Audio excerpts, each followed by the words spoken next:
Presents Indian paranormal podcast अर्श और राहुल के साथ।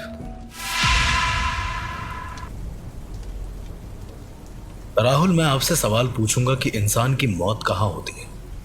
नॉर्मली तो हॉस्पिटल्स में, नहीं तो घर पे। क्या शमशान घाट के अंदर कोई मरता है? नहीं, शायद मरने के बाद वो शमशान घाट तक का सफर तो मेरा तय करता सवाल है। ये है, शमशान को हॉन्टेड बोला क्यों जाता है? जब वहां पर लोगों की मौत नहीं होती है फिर भी उसे इतना डरावना बताया क्यों जाता है? जो नो अर्श, प्रॉब्ली हम लोग बचपन से ही सुनते ही आ रहे हैं और हमने चुपचाप मान लिया। कोई सवाल किया नहीं इस बात पे।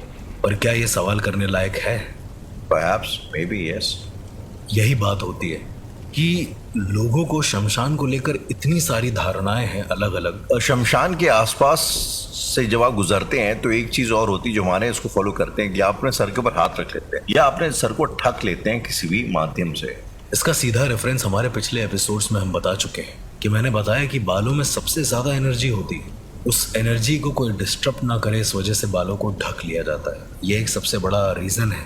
दूसरा, शमशान एक ऐसी पवित्र जगह है जहाँ पर देवादिदेव महादेव वास करते हैं खुद, जहाँ के एनर्जीज के बारे में शायद अगर मैं बोलने पे आ जाऊं तो मैं रुकूंगा नहीं, जहाँ के बारे में हर एक पुराण, हर एक वेद में वर्णित है कि उससे पवित्र जगह कुछ नहीं।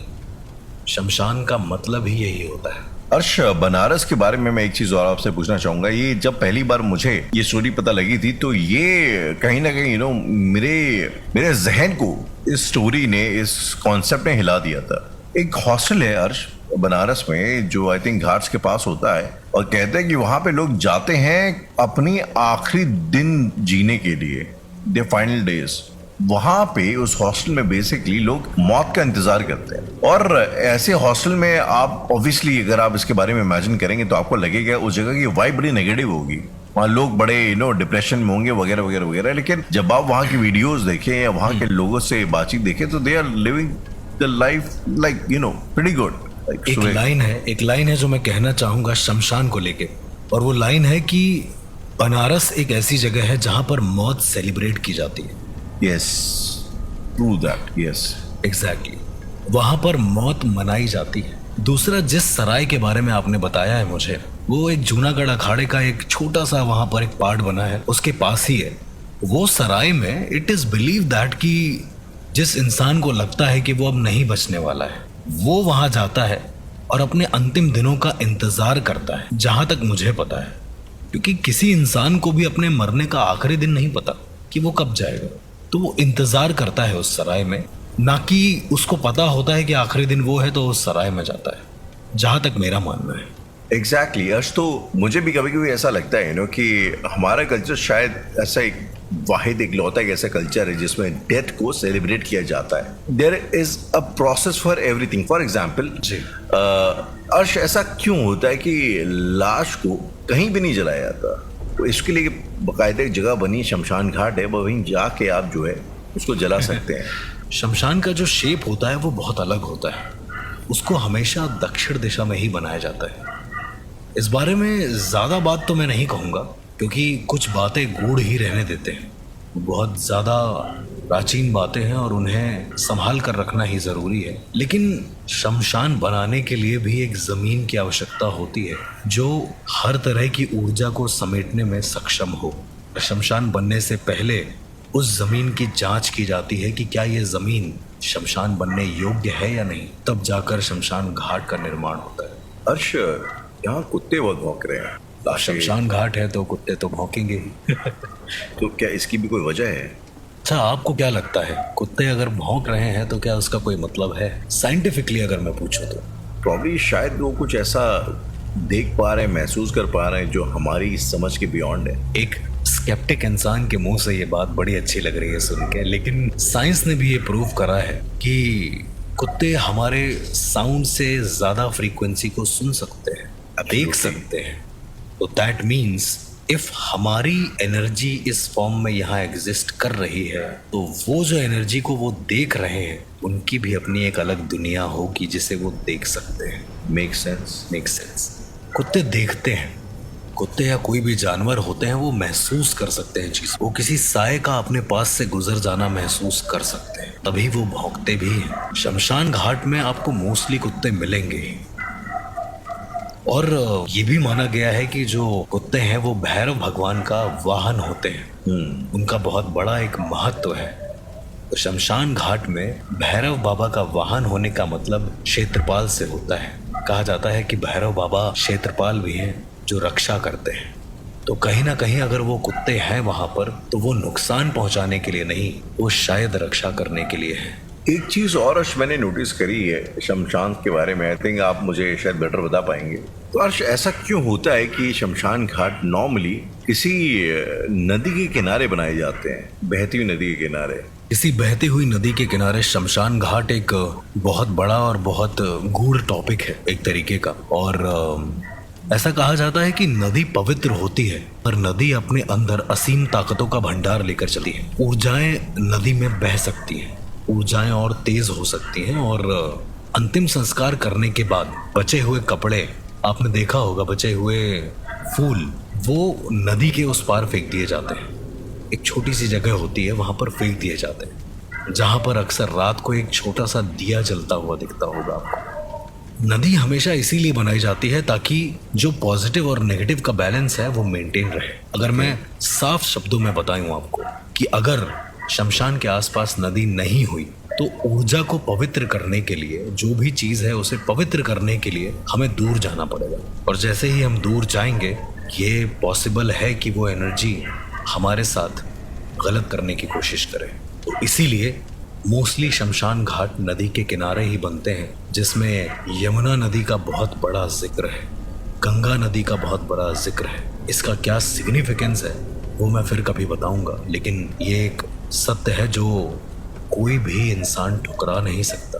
अब अर्श बहुत सारे सवाल मुझे आ रहे हैं। Recently I lost somebody pretty close to me, और उनका जब अंतिम संस्कार मैं कर रहा था तो बहुत सारी चीज़ें, बहुत सारी परंपराएं हैं जो उसको निभाया जा रहा था। बहुत सारे सवाल थे जो मेरे जहन में आ रहे थे उस वक्त, हालांकि मैंने पूछे नहीं। तो अगर मैं आपसे पूछूं अर्श, ये जो हम लोग करते हैं, ये पिंडदान करना, ये कौवों को खाना खिलाना, तो इन सब के पीछे भी कुछ वजह होती है या फिर ये एक सिंबॉलिक चीज़ें हैं? ये एक सिंबॉलिक चीज़ें ज़्यादा हैं क्योंकि इसका प्रारंभिक रूप से कहीं प्रमाण नहीं है, पर ये चीज़ें होती हैं। मैं इस बात से भी नकारूंगा नहीं, क्योंकि जो मेरा एक्सपीरियंस है मैं वही आपसे शेयर कर रहा हूँ। शायद और लोगों का और भी कुछ एक्सपीरियंस हो सकता है।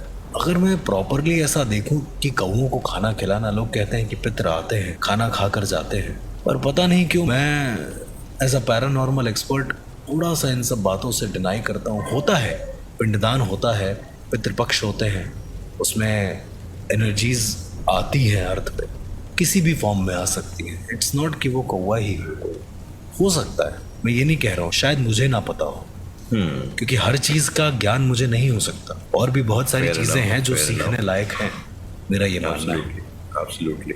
एक सवाल है जो शायद बहुत बुनियादी सवाल है, बहुत बचपन से जो है मेरे जहन में चल रहा है कि हर धर्म में अंतिम क्रिया के अलग अलग वर्जन है।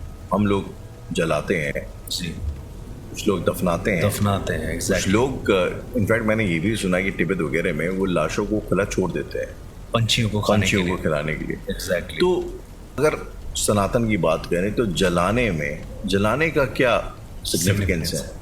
जलाने का सिग्निफिकेंस भी सीधा शमशान से ही है, क्योंकि वहीं जलाते हैं मोस्टली लोगों को। और आपने देखा होगा अंतिम क्रिया के दौरान कई सारी चीजें करी जाती हैं। मुंह में गंगा जल डाला जाता है जी, पैर के अंगूठे बांधे जाते हैं, बॉडी पे घी लगाया जाता है, बॉडी पर घी लगाया जाता है, क्योंकि ये सब पवित्र चीजें हैं। धूप, दीप, नैवेद्य, वेद में इन 3 चीजों का जिक्र है, लेकिन वेदों में कहीं पर भी अगरबत्ती का जिक्र नहीं है। मैं उस टॉपिक पे इसलिए जा रहा हूं क्योंकि ये बात जानना बहुत जरूरी है कि अगरबत्ती नहीं जलानी चाहिए।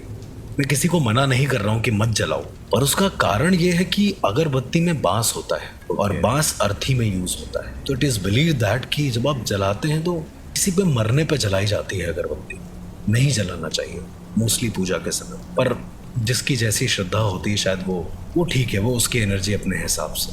तो अगर मैं जलाने की बात पर आऊं राहुल, तो जलाते इसलिए है, कहा जाता है कि हमारे हिंदू धर्म में 16 तरह की अग्नियां हैं। अलग अलग अग्नि का अलग अलग महत्व। शमशान की जो अग्नि होती है, ऐसा कहा जाता है कि उससे लोग मुक्त हो जाते हैं। मोक्ष तो नहीं मिलता है, मोक्ष की बात मैं नहीं करूंगा, लेकिन लोग मुक्त जरूर होते हैं। मुक्ति और मोक्ष में बहुत बड़ा डिफरेंस है। तो ऐसा माना जाता है कि अगर शरीर को अग्नि के सुपुर्द कर दिया जाए तो जो नकारात्मक ऊर्जाएं हैं वो पनप नहीं पाएंगी।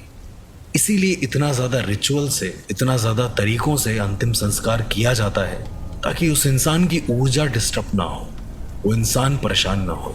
ऐसे ही एक और घाट है बनारस में जिसको मणिकर्णिका घाट बोलते हैं। अरे और मेरा बहुत फेवरेट घाट है वो। एक तो ये घाट किसी का फेवरेट हो सकता है, यही अपने आप में बहुत बड़ी आयरनी है। Irony exactly. But okay, if you say that, तो वंस अगेन लाइक क्या सिग्निफिकेंस है मणिकर्णिका घाट में, और क्या ऐसा कुछ है कि अगर आपका अंतिम संस्कार मणिकर्णिका घाट में हो तो कहते हैं कि सीधे मोक्ष की प्राप्ति होती? मणिकर्णिका घाट एक ऐसा घाट है जो कभी बुझता नहीं है। उसे शिव शमशान कहते हैं। इस पूरे भारतवर्ष में 4 शिव शमशान हैं। महाशमशान जिसको लोग कहते हैं, रजरप्पा, छिन्नमस्तिका, उज्जैन महाकाल, नीमतल्ला कोलकाता, और काशी का मणिकर्णिका। उसमें हरिश्चंद्र भी आता है, उसमें दोनों ही घाट आते हैं। तो ऐसा कहा गया है कि ये 4 ऐसे शमशान हैं जो कभी बुझते नहीं हैं। और बहुत सारे लोग तारापीठ को भी कहते हैं, कोलकाता महाशमशान। मेरा भी मानना है कि वो एक महाशमशान है क्योंकि वहां पर कभी भी चिताएं बुझती नहीं है। वहां पर मणिकर्णिका की अगर मैं बात पर आता हूँ वापस, तो मणिकर्णिका में 100 से ज्यादा चिताएं एक दिन में जलती हैं। और अगर मैं आपको एंट्रेंस बताऊं मणिकर्णिका घाट तक जाने का, तो आप सोच भी नहीं सकते कि कैसा है। पतली सी गलियां, तंग गलियां, और उनसे गलियों से गुजरते हुए सीधा पहुंचते हैं हम घाट। ऐसा है मणिकर्णिका का अद्भुत नजारा, जहां पर एनर्जीज आपको साफ दिख सकती हैं, जहां पर आप महसूस कर सकते हैं कि मौत एक सच है और उसको लोग अपनाते हैं। वहां पर जलने पर ऐसा कहा जाता है कि मोक्ष की प्राप्ति हो जाती है, और ये सच है। तो इससे जाहिर सी बात है एक सवाल ये निकलता है, हालांकि ये सवाल शायद इतना गहरा है कि कोई दुनिया बहुत गौर छोटी है उसके आगे। सवाल दरअसल ये है कि ये मोक्ष क्या होता है जिसके लिए हम लोग इतनी जद्दोजहद करने में लगे रहते हैं? देखिए, बहुत सारे आयाम हैं। वेदों के अनुसार 10 आयाम हैं, जो 10 अलग अलग दुनियाएं हैं। मैं बताऊंगा नहीं, उसका जिक्र मैं बाद में करूंगा, लेकिन 10 अलग अलग दुनियाएं हैं। सपनों की दुनिया, आत्माओं की दुनिया, पानी की दुनिया, शीशे की दुनिया। और ये सारी दुनियाएं जहां खत्म होती हैं, जो अंत होता है वो ब्रह्म पे अंत होता है। कहते हैं ना कि ब्रह्म में विलीन हो गया, तो वो जो अंत है वही मोक्ष है। अब इन सारे आयामों से गुजर कर आपकी जब ऊर्जा उस 10वें आयाम में प्रवेश करती है, तब आपको मोक्ष मिलता है, एक आम इंसान की भाषा में। सुनने में ये भी आया कि ये बनारस में एक घाट ऐसा है कि जिसकी राख को लोग माथे पे लगाते हैं, जिसकी राख को लोग घर तक ले जाते हैं, डब्बों में भर के। एग्जैक्टली। और उस घाट पे होली से कुछ दिन पहले एक अलग किस्म की होली मनाई जाती है, जो कि लाशों के साथ मनाई जाती है या राख के साथ मनाई जाती है। राख के साथ मनाई जाती है, भस्म बोलते हैं भस्म, चिता भस्म। ओके, उसको मसान की होली कहते हैं। और वो घाट है हरिश्चंद्र घाट। ओके, राजा क्या हरिश्चंद्र सिग्निफिकेंस है इस हरिश्चंद्र घाट का? हरिश्चंद्र घाट को जब आप वहां के किसी अघोरी या वहां के किसी साधु से पूछेंगे, वो ऐसा बताते हैं, जो बहुत पुराने साधु भी थे, वो यही बताते थे कि हरिश्चंद्र घाट, पहले इसका नाम कुछ और था, दुनिया का सबसे पहला शमशान घाट था। दुनिया का सबसे पहला जो अपने आप बना था। और इसी वजह से कहा जाता है कि वहां की मिट्टी इतनी पवित्र है, इतनी प्योर है कि अगर किसी के ऊपर किसी भी तरह की प्रेत बाधा या भूत बाधा है, उस पर, उस इंसान के ऊपर हरिश्चंद्र घाट के किसी भी जले हुए इंसान की मिट्टी उसको अगर उसके शरीर पर लगा दें, तो वो इंसान कितना भी बुरी मुश्किल से जूझ रहा हो, ठीक हो जाएगा। Supernatural. Coming back to Masan की होली, टॉपिक बहुत अच्छा उठाया आपने, लेकिन मसान की होली अभी से नहीं, सालों से मनाई जा रही है, तो कुछ तो वजह होगी। ऐसा कहा जाता है अघोर पंथ के अंतर्गत कि हमें मरने के बाद तो मिल ही जाना है इस मिट्टी में। तो आपके दिमाग में कभी ये सवाल नहीं आया कि अघोरी लोग चिता भस्म लगाते क्यों हैं अपने शरीर में, और बनारस के लोग चिता भस्म से होली क्यों खेल रहे हैं? बिल्कुल आया हर्ष, और ये सवाल सबसे पहले तब आया था जब मुझे पता लगा था कि शिवजी का आभूषण भस्म से होता है। बिल्कुल, शिवजी का एक नाम और है, भस्म रमैया।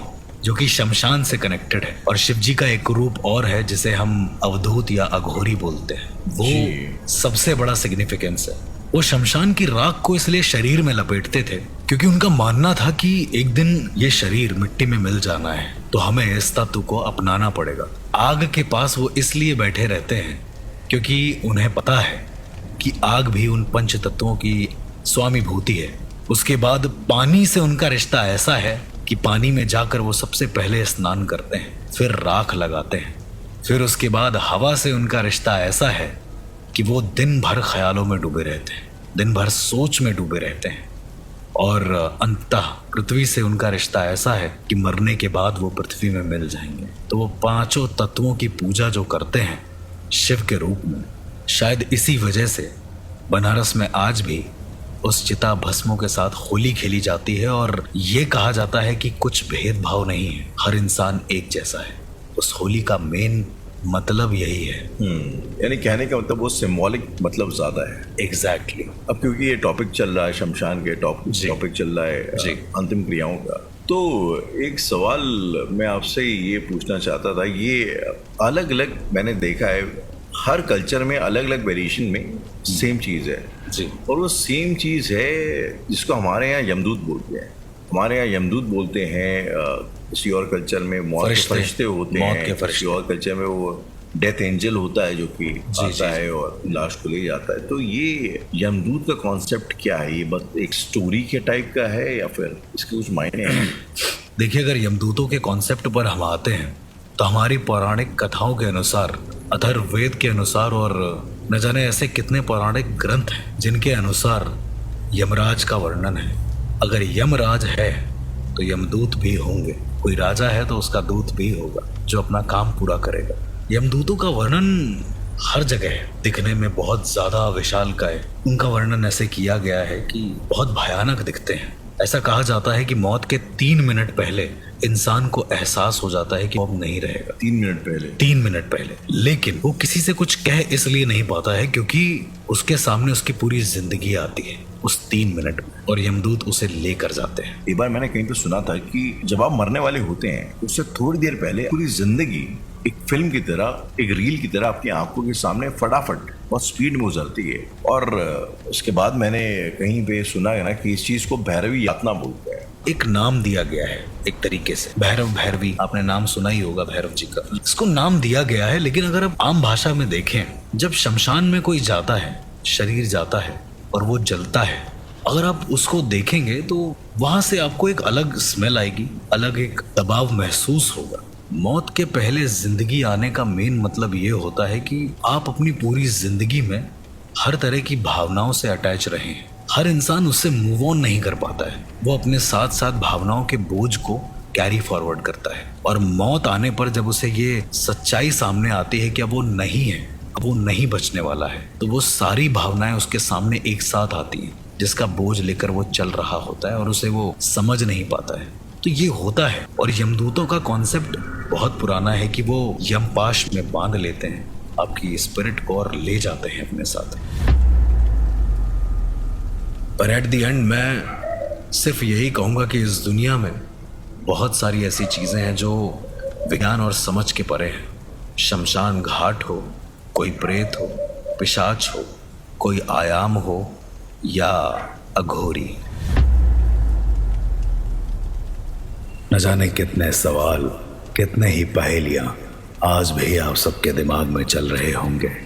इन सारे सवालों के जवाब जानने के लिए सुनते रहिए इंडियन पैरानॉर्मल पॉडकास्ट अर्श और राहुल के साथ, ओनली ऑन A-Tap।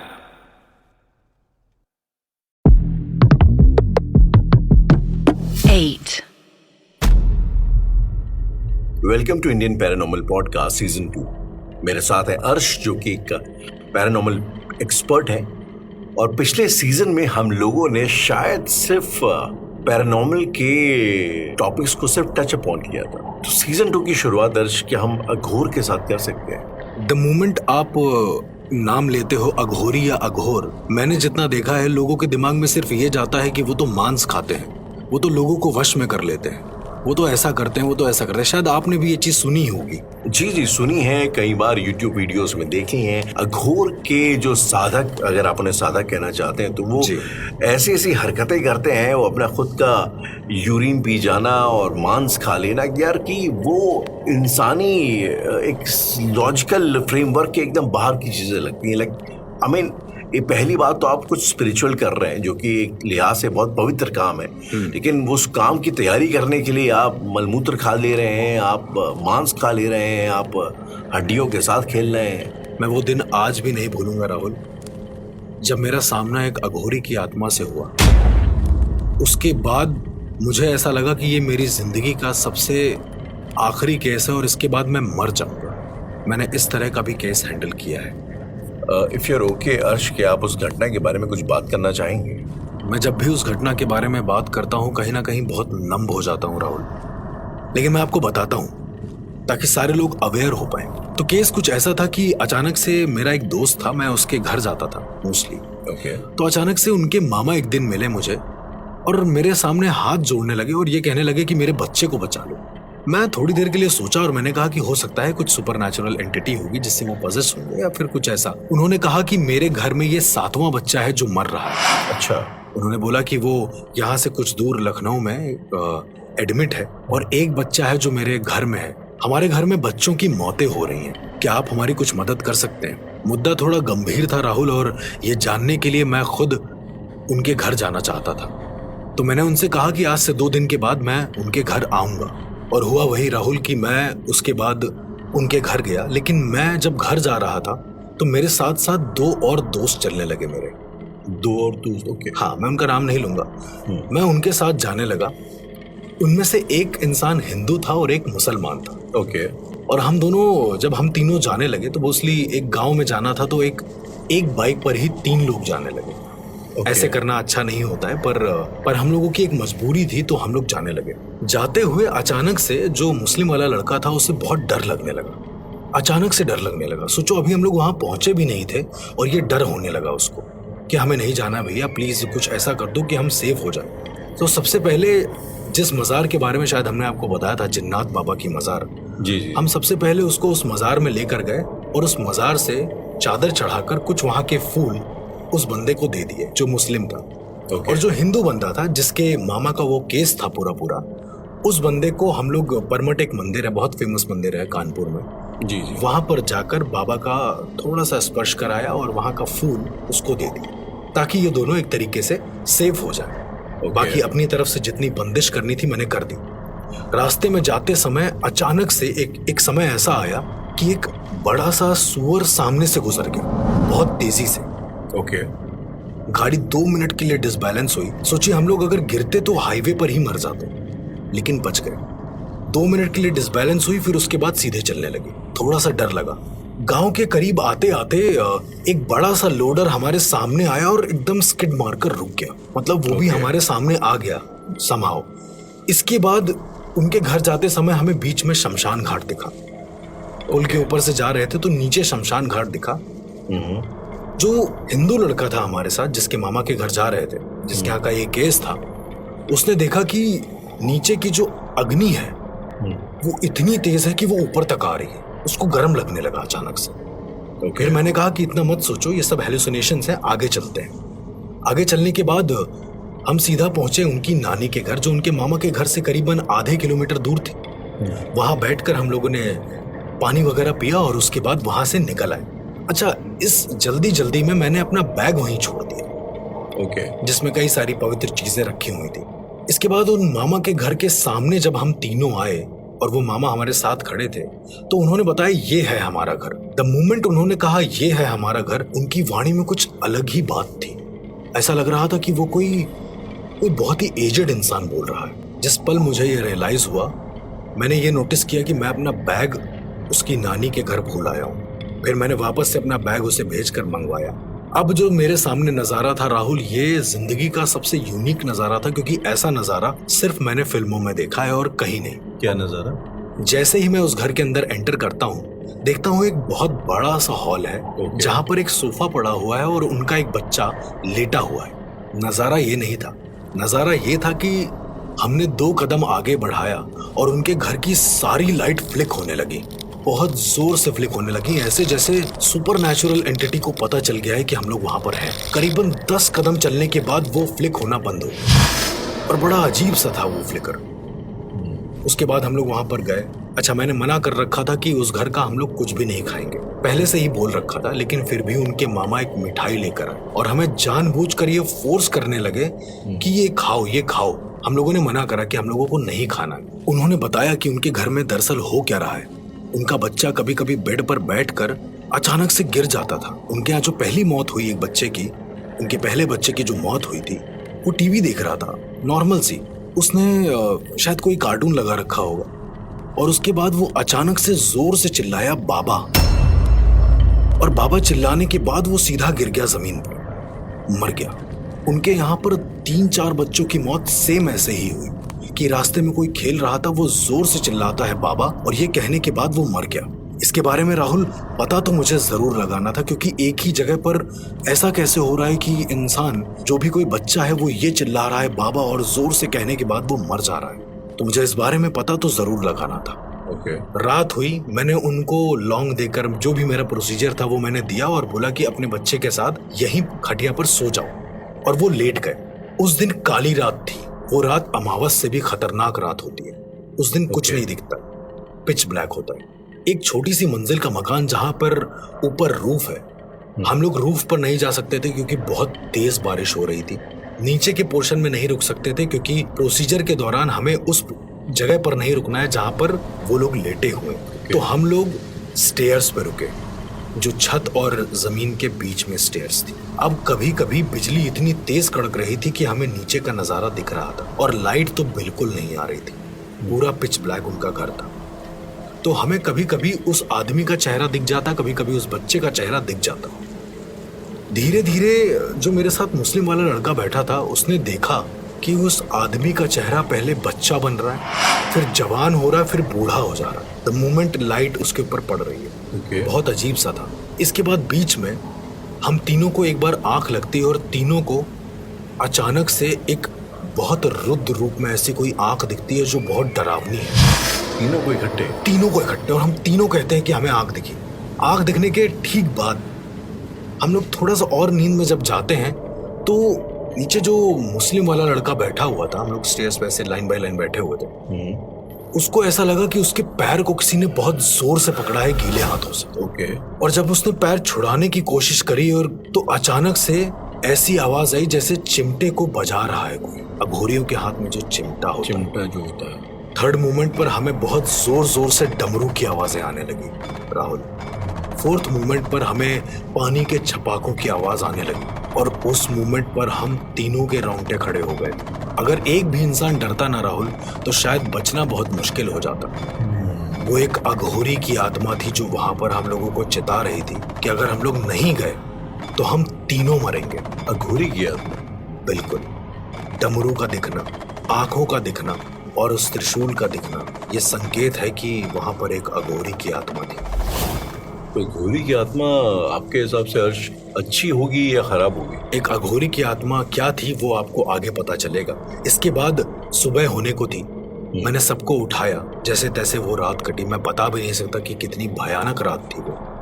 जैसे तैसे वो रात कटी। सुबह के माहौल में जब हमने सारा प्रोसीजर किया जो भी मैं करता हूँ अग्नि के सामने, उस प्रोसीजर के बाद हमें पता चला कि उनके घर की ही एक मझली जो वाइफ है, उसने ये सारा का सारा कर्मकांड कर रखा है। वो एक बाबा के पास गई जिसने अघोरी की आत्मा को जागरूक कर दिया था, जिसने अघोरी जहां पर भी मरे हैं उसको एक एंटिटी बनाकर उसे यूज कर रहा था, और उसे 7 बच्चों के खुराक की एक वादा किया था ताकि उसकी आत्मा पूरी तरीके से मुक्त हो सके। 7 बच्चों की डिमांड करी थी? डिमांड नहीं करी थी। जिस इंसान ने उस अघोरी की आत्मा को जगाया था, उस इंसान ने ये वादा किया था कि मैं तुम्हें 7 आत्माएं दूंगा जिससे तुम इस दुनिया से मुक्त हो सकोगे।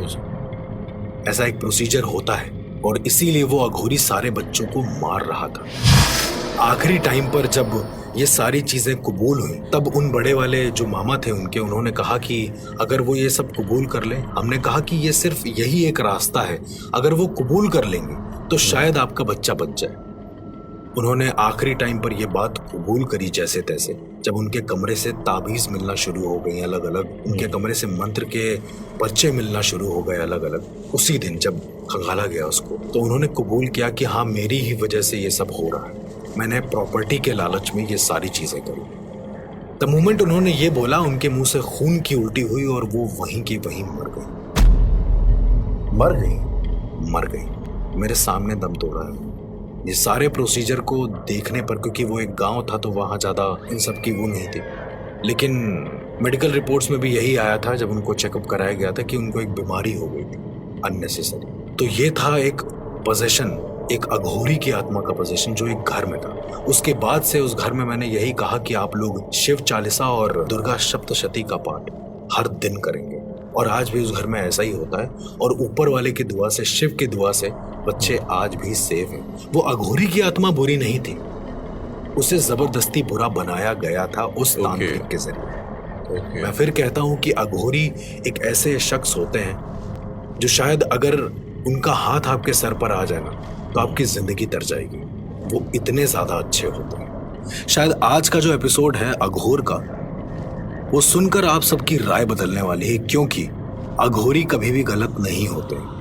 ऐसा कहा जाता है, ऐसा हमारे वेदों में भी कहा गया है कि अघोरी इस धरती पर भगवान शिव का पहला रूप माने गए हैं। जो भगवान शिव साक्षात मौजूद हैं, वो अघोरी की फॉर्म में मौजूद हैं यहाँ पर। उन लोगों की अवेयरनेस इतनी तेज होती है कि आप सोच भी नहीं सकते। हर डायमेंशंस का एक्सेस होता है उनके पास। हर डायमेंशंस में वो अपनी स्पिरिट को भेज सकते हैं। उनकी जुबान पर हमेशा सरस्वती विराजमान होती है। मैं फिलहाल अर्श इस रास्ते के डेस्टिनेशन की नहीं, मैं फिलहाल सिर्फ रास्ते की बात करना चाहूंगा। हो सकता है कि इसके माध्यम से आपको 50 किस्म की सिद्धियां हासिल हो, प्राप्त हो, लेकिन ये रास्ता अपने आप में इतना डरावना क्यों है? देखिए, एक अघोरी बनने के 10 चरण होते हैं। मैं ज्यादा तो इस चीज के बारे में नहीं बताऊंगा, मैं चाहूंगा कि राम अशोक जी खुद बताएं। लेकिन जितना मुझे पता है मैं आपको बताता हूं कि अघोरी बनने के 10 अलग अलग चरण होते हैं। मतलब अगर आप काउंट करने बैठेंगे तो शायद आपकी पूरी जिंदगी निकल जाए। लेकिन जब आप अघोर के चरण को क्रॉस करना शुरू करते हैं, जब आप एक औघड़ बनते हैं, फिर उसके बाद अघोरी बनते हैं, फिर अवधूत बनते हैं, फिर कुला अवधूत बनते हैं, वो एक अलग ही टॉपिक चला जाता है। क्योंकि लोगों ने सिर्फ नाम सुना है अघोरी का, पर अवधूत सबसे ऊपर होते हैं। अघोरियों से भी ऊपर जो होते हैं वो अवधूत होते हैं, जिनके बारे में हम फिर कभी बताएंगे।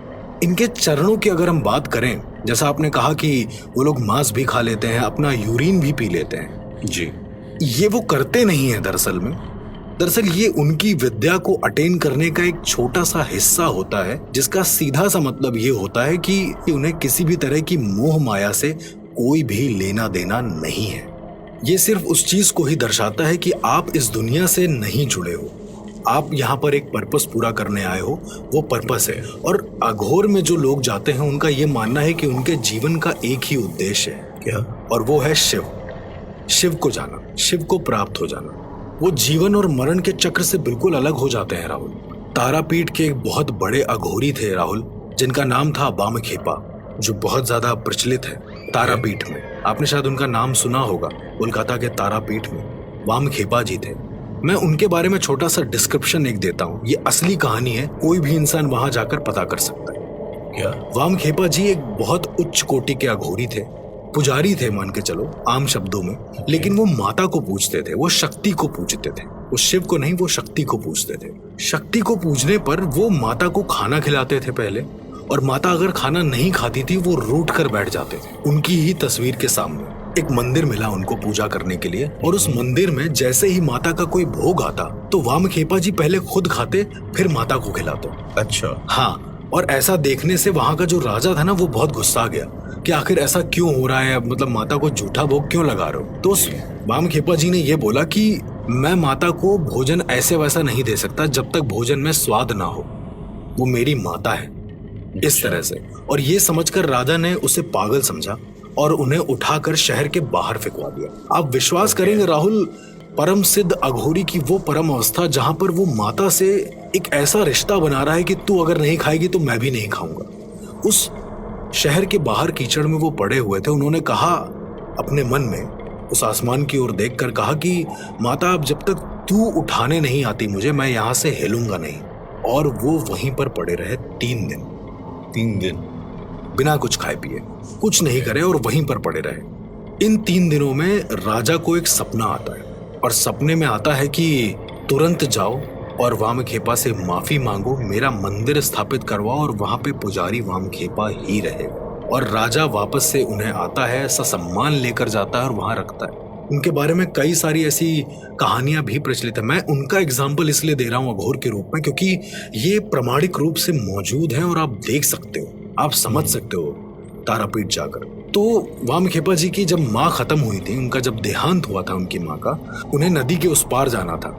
अब आप सोचिए राहुल, क्या नदी के उस पार जाने का कोई ऐसा तरीका है बिना नाव के जो इंसान जा सके? वामखेपा जी के सामने बहुत सारी मुसीबतें आई और एक नाव वाले ने भी यही बोला कि ये मेरी रोजी रोटी है, इतने तेज तूफान में अगर हम फंस गए तो हमारा क्या होगा, तो हम नहीं जा पाएंगे।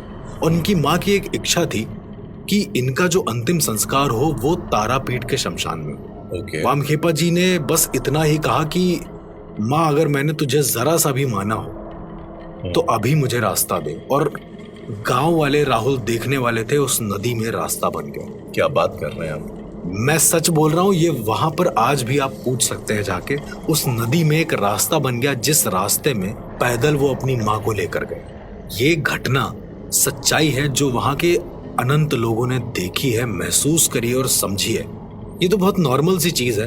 अंतिम संस्कार के बाद उन्होंने सबको न्योता दे दिया कि तिरही है और मेरी माता की तिरही में सब आना।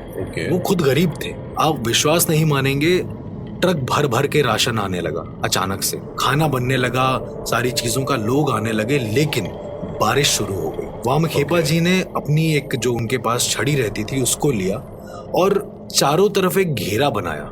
ताज्जुब की बात थी कि उस घेरे के अंदर बारिश नहीं हो रही थी। उस घेरे के अंदर बारिश नहीं हो रही थी और सबने बैठकर खाना खाया। कुछ ऐसे चमत्कार हैं अघोरियों के राहुल, जो अगर मैं आपको बताने पर आ जाऊं तो शायद आप अपने जीवन पर विश्वास ना कर सको कि ऐसा हो सकता है, पर ये चीजें एग्जिस्ट करती हैं। आज की लाइफ में मैंने वामखेपा जी का एग्जाम्पल इसलिए दिया ताकि आप, कोई भी इंसान जो सुन रहा है हमें, वो जाकर पता कर सके उनकी कहानियों के बारे में, उनकी सच्चाई के बारे में।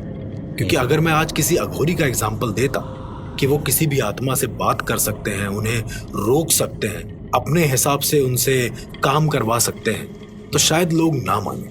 लेकिन अघोरियों का इतिहास बहुत पुराना है। काशी विश्वनाथ के मंदिर में भी 10 नामी साधुओं ने अपनी जान दी थी।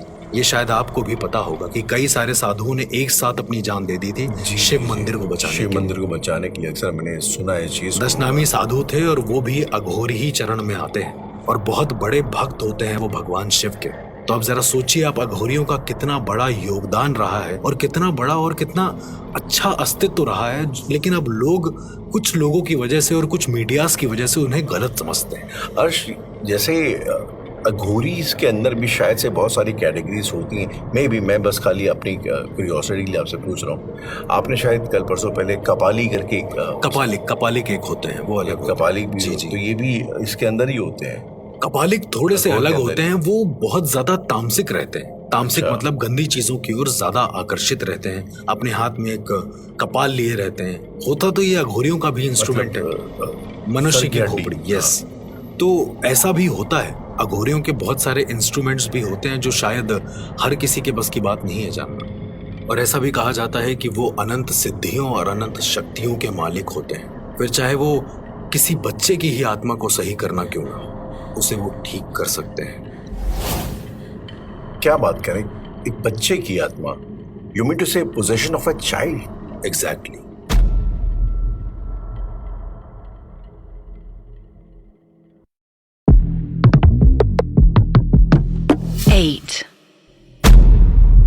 अर्श, 1980s में टेक्सास अमेरिका में कुछ केसेस ऐसे रिपोर्ट किए गए जिसमें ये बताया गया कि कुछ बच्चे हैं जो कि हाईवे और सड़कों पर लोगों से लिफ्ट मांगते हैं और जब वो गाड़ी में आते हैं तो उनको देखने के बाद जो ड्राइवर होता है वो बदहवास हो जाता है या मे बी पॉजेस्ड हो जाता है, अपना आपा खो देता है, एक्सीडेंट होता है या some of the other reason that person dies. वो जो इंसान है वो मर जाता है और जब वो मरता है तो उसकी लाश में उसकी आंखों की जगह काले घेरे से होते हैं।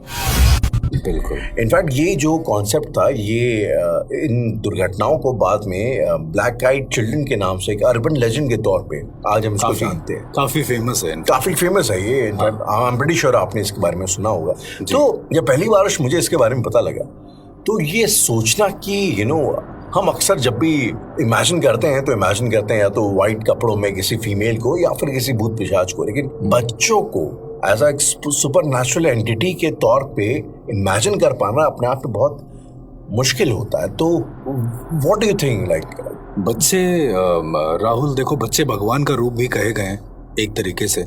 और दूसरा ये कि जैसे मैंने पिछले एपिसोड में बताया कि कई सारे ऐसे तांत्रिक भी होते हैं जो आत्माओं को अलग अलग तरीके से इस्तेमाल करते हैं। ब्लैक आइड चिल्ड्रन जिसके बारे में आपने शायद डिस्कशन किया है मुझसे, उसे हमारे हिंदू धर्म के अनुसार कच्चा कलवा भी कहते हैं। कच्चा कलवा का मतलब होता है कि एक ऐसी आत्मा जिसने अपने जीवन में ज्यादा कुछ जिया नहीं होता पर उसको जीने की चाह होती है। एक ऐसी अधूरी एंटिटी जो जिंदगी जीने के लिए या फिर एक नया शरीर पाने के लिए कुछ भी कर सकती है।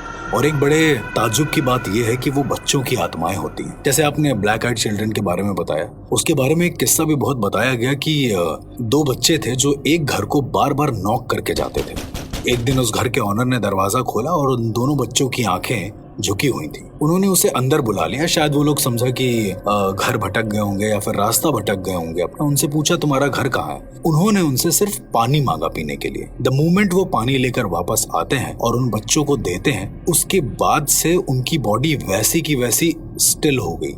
मतलब जब उनके घर वापस सारे लोग गए तो देखा कि एक इंसान है जो हाथ में वाटर ग्लास लेकर पूरी जैसे कुल्फी जम जाती है ना, ठीक वैसे ही जमा हुआ है।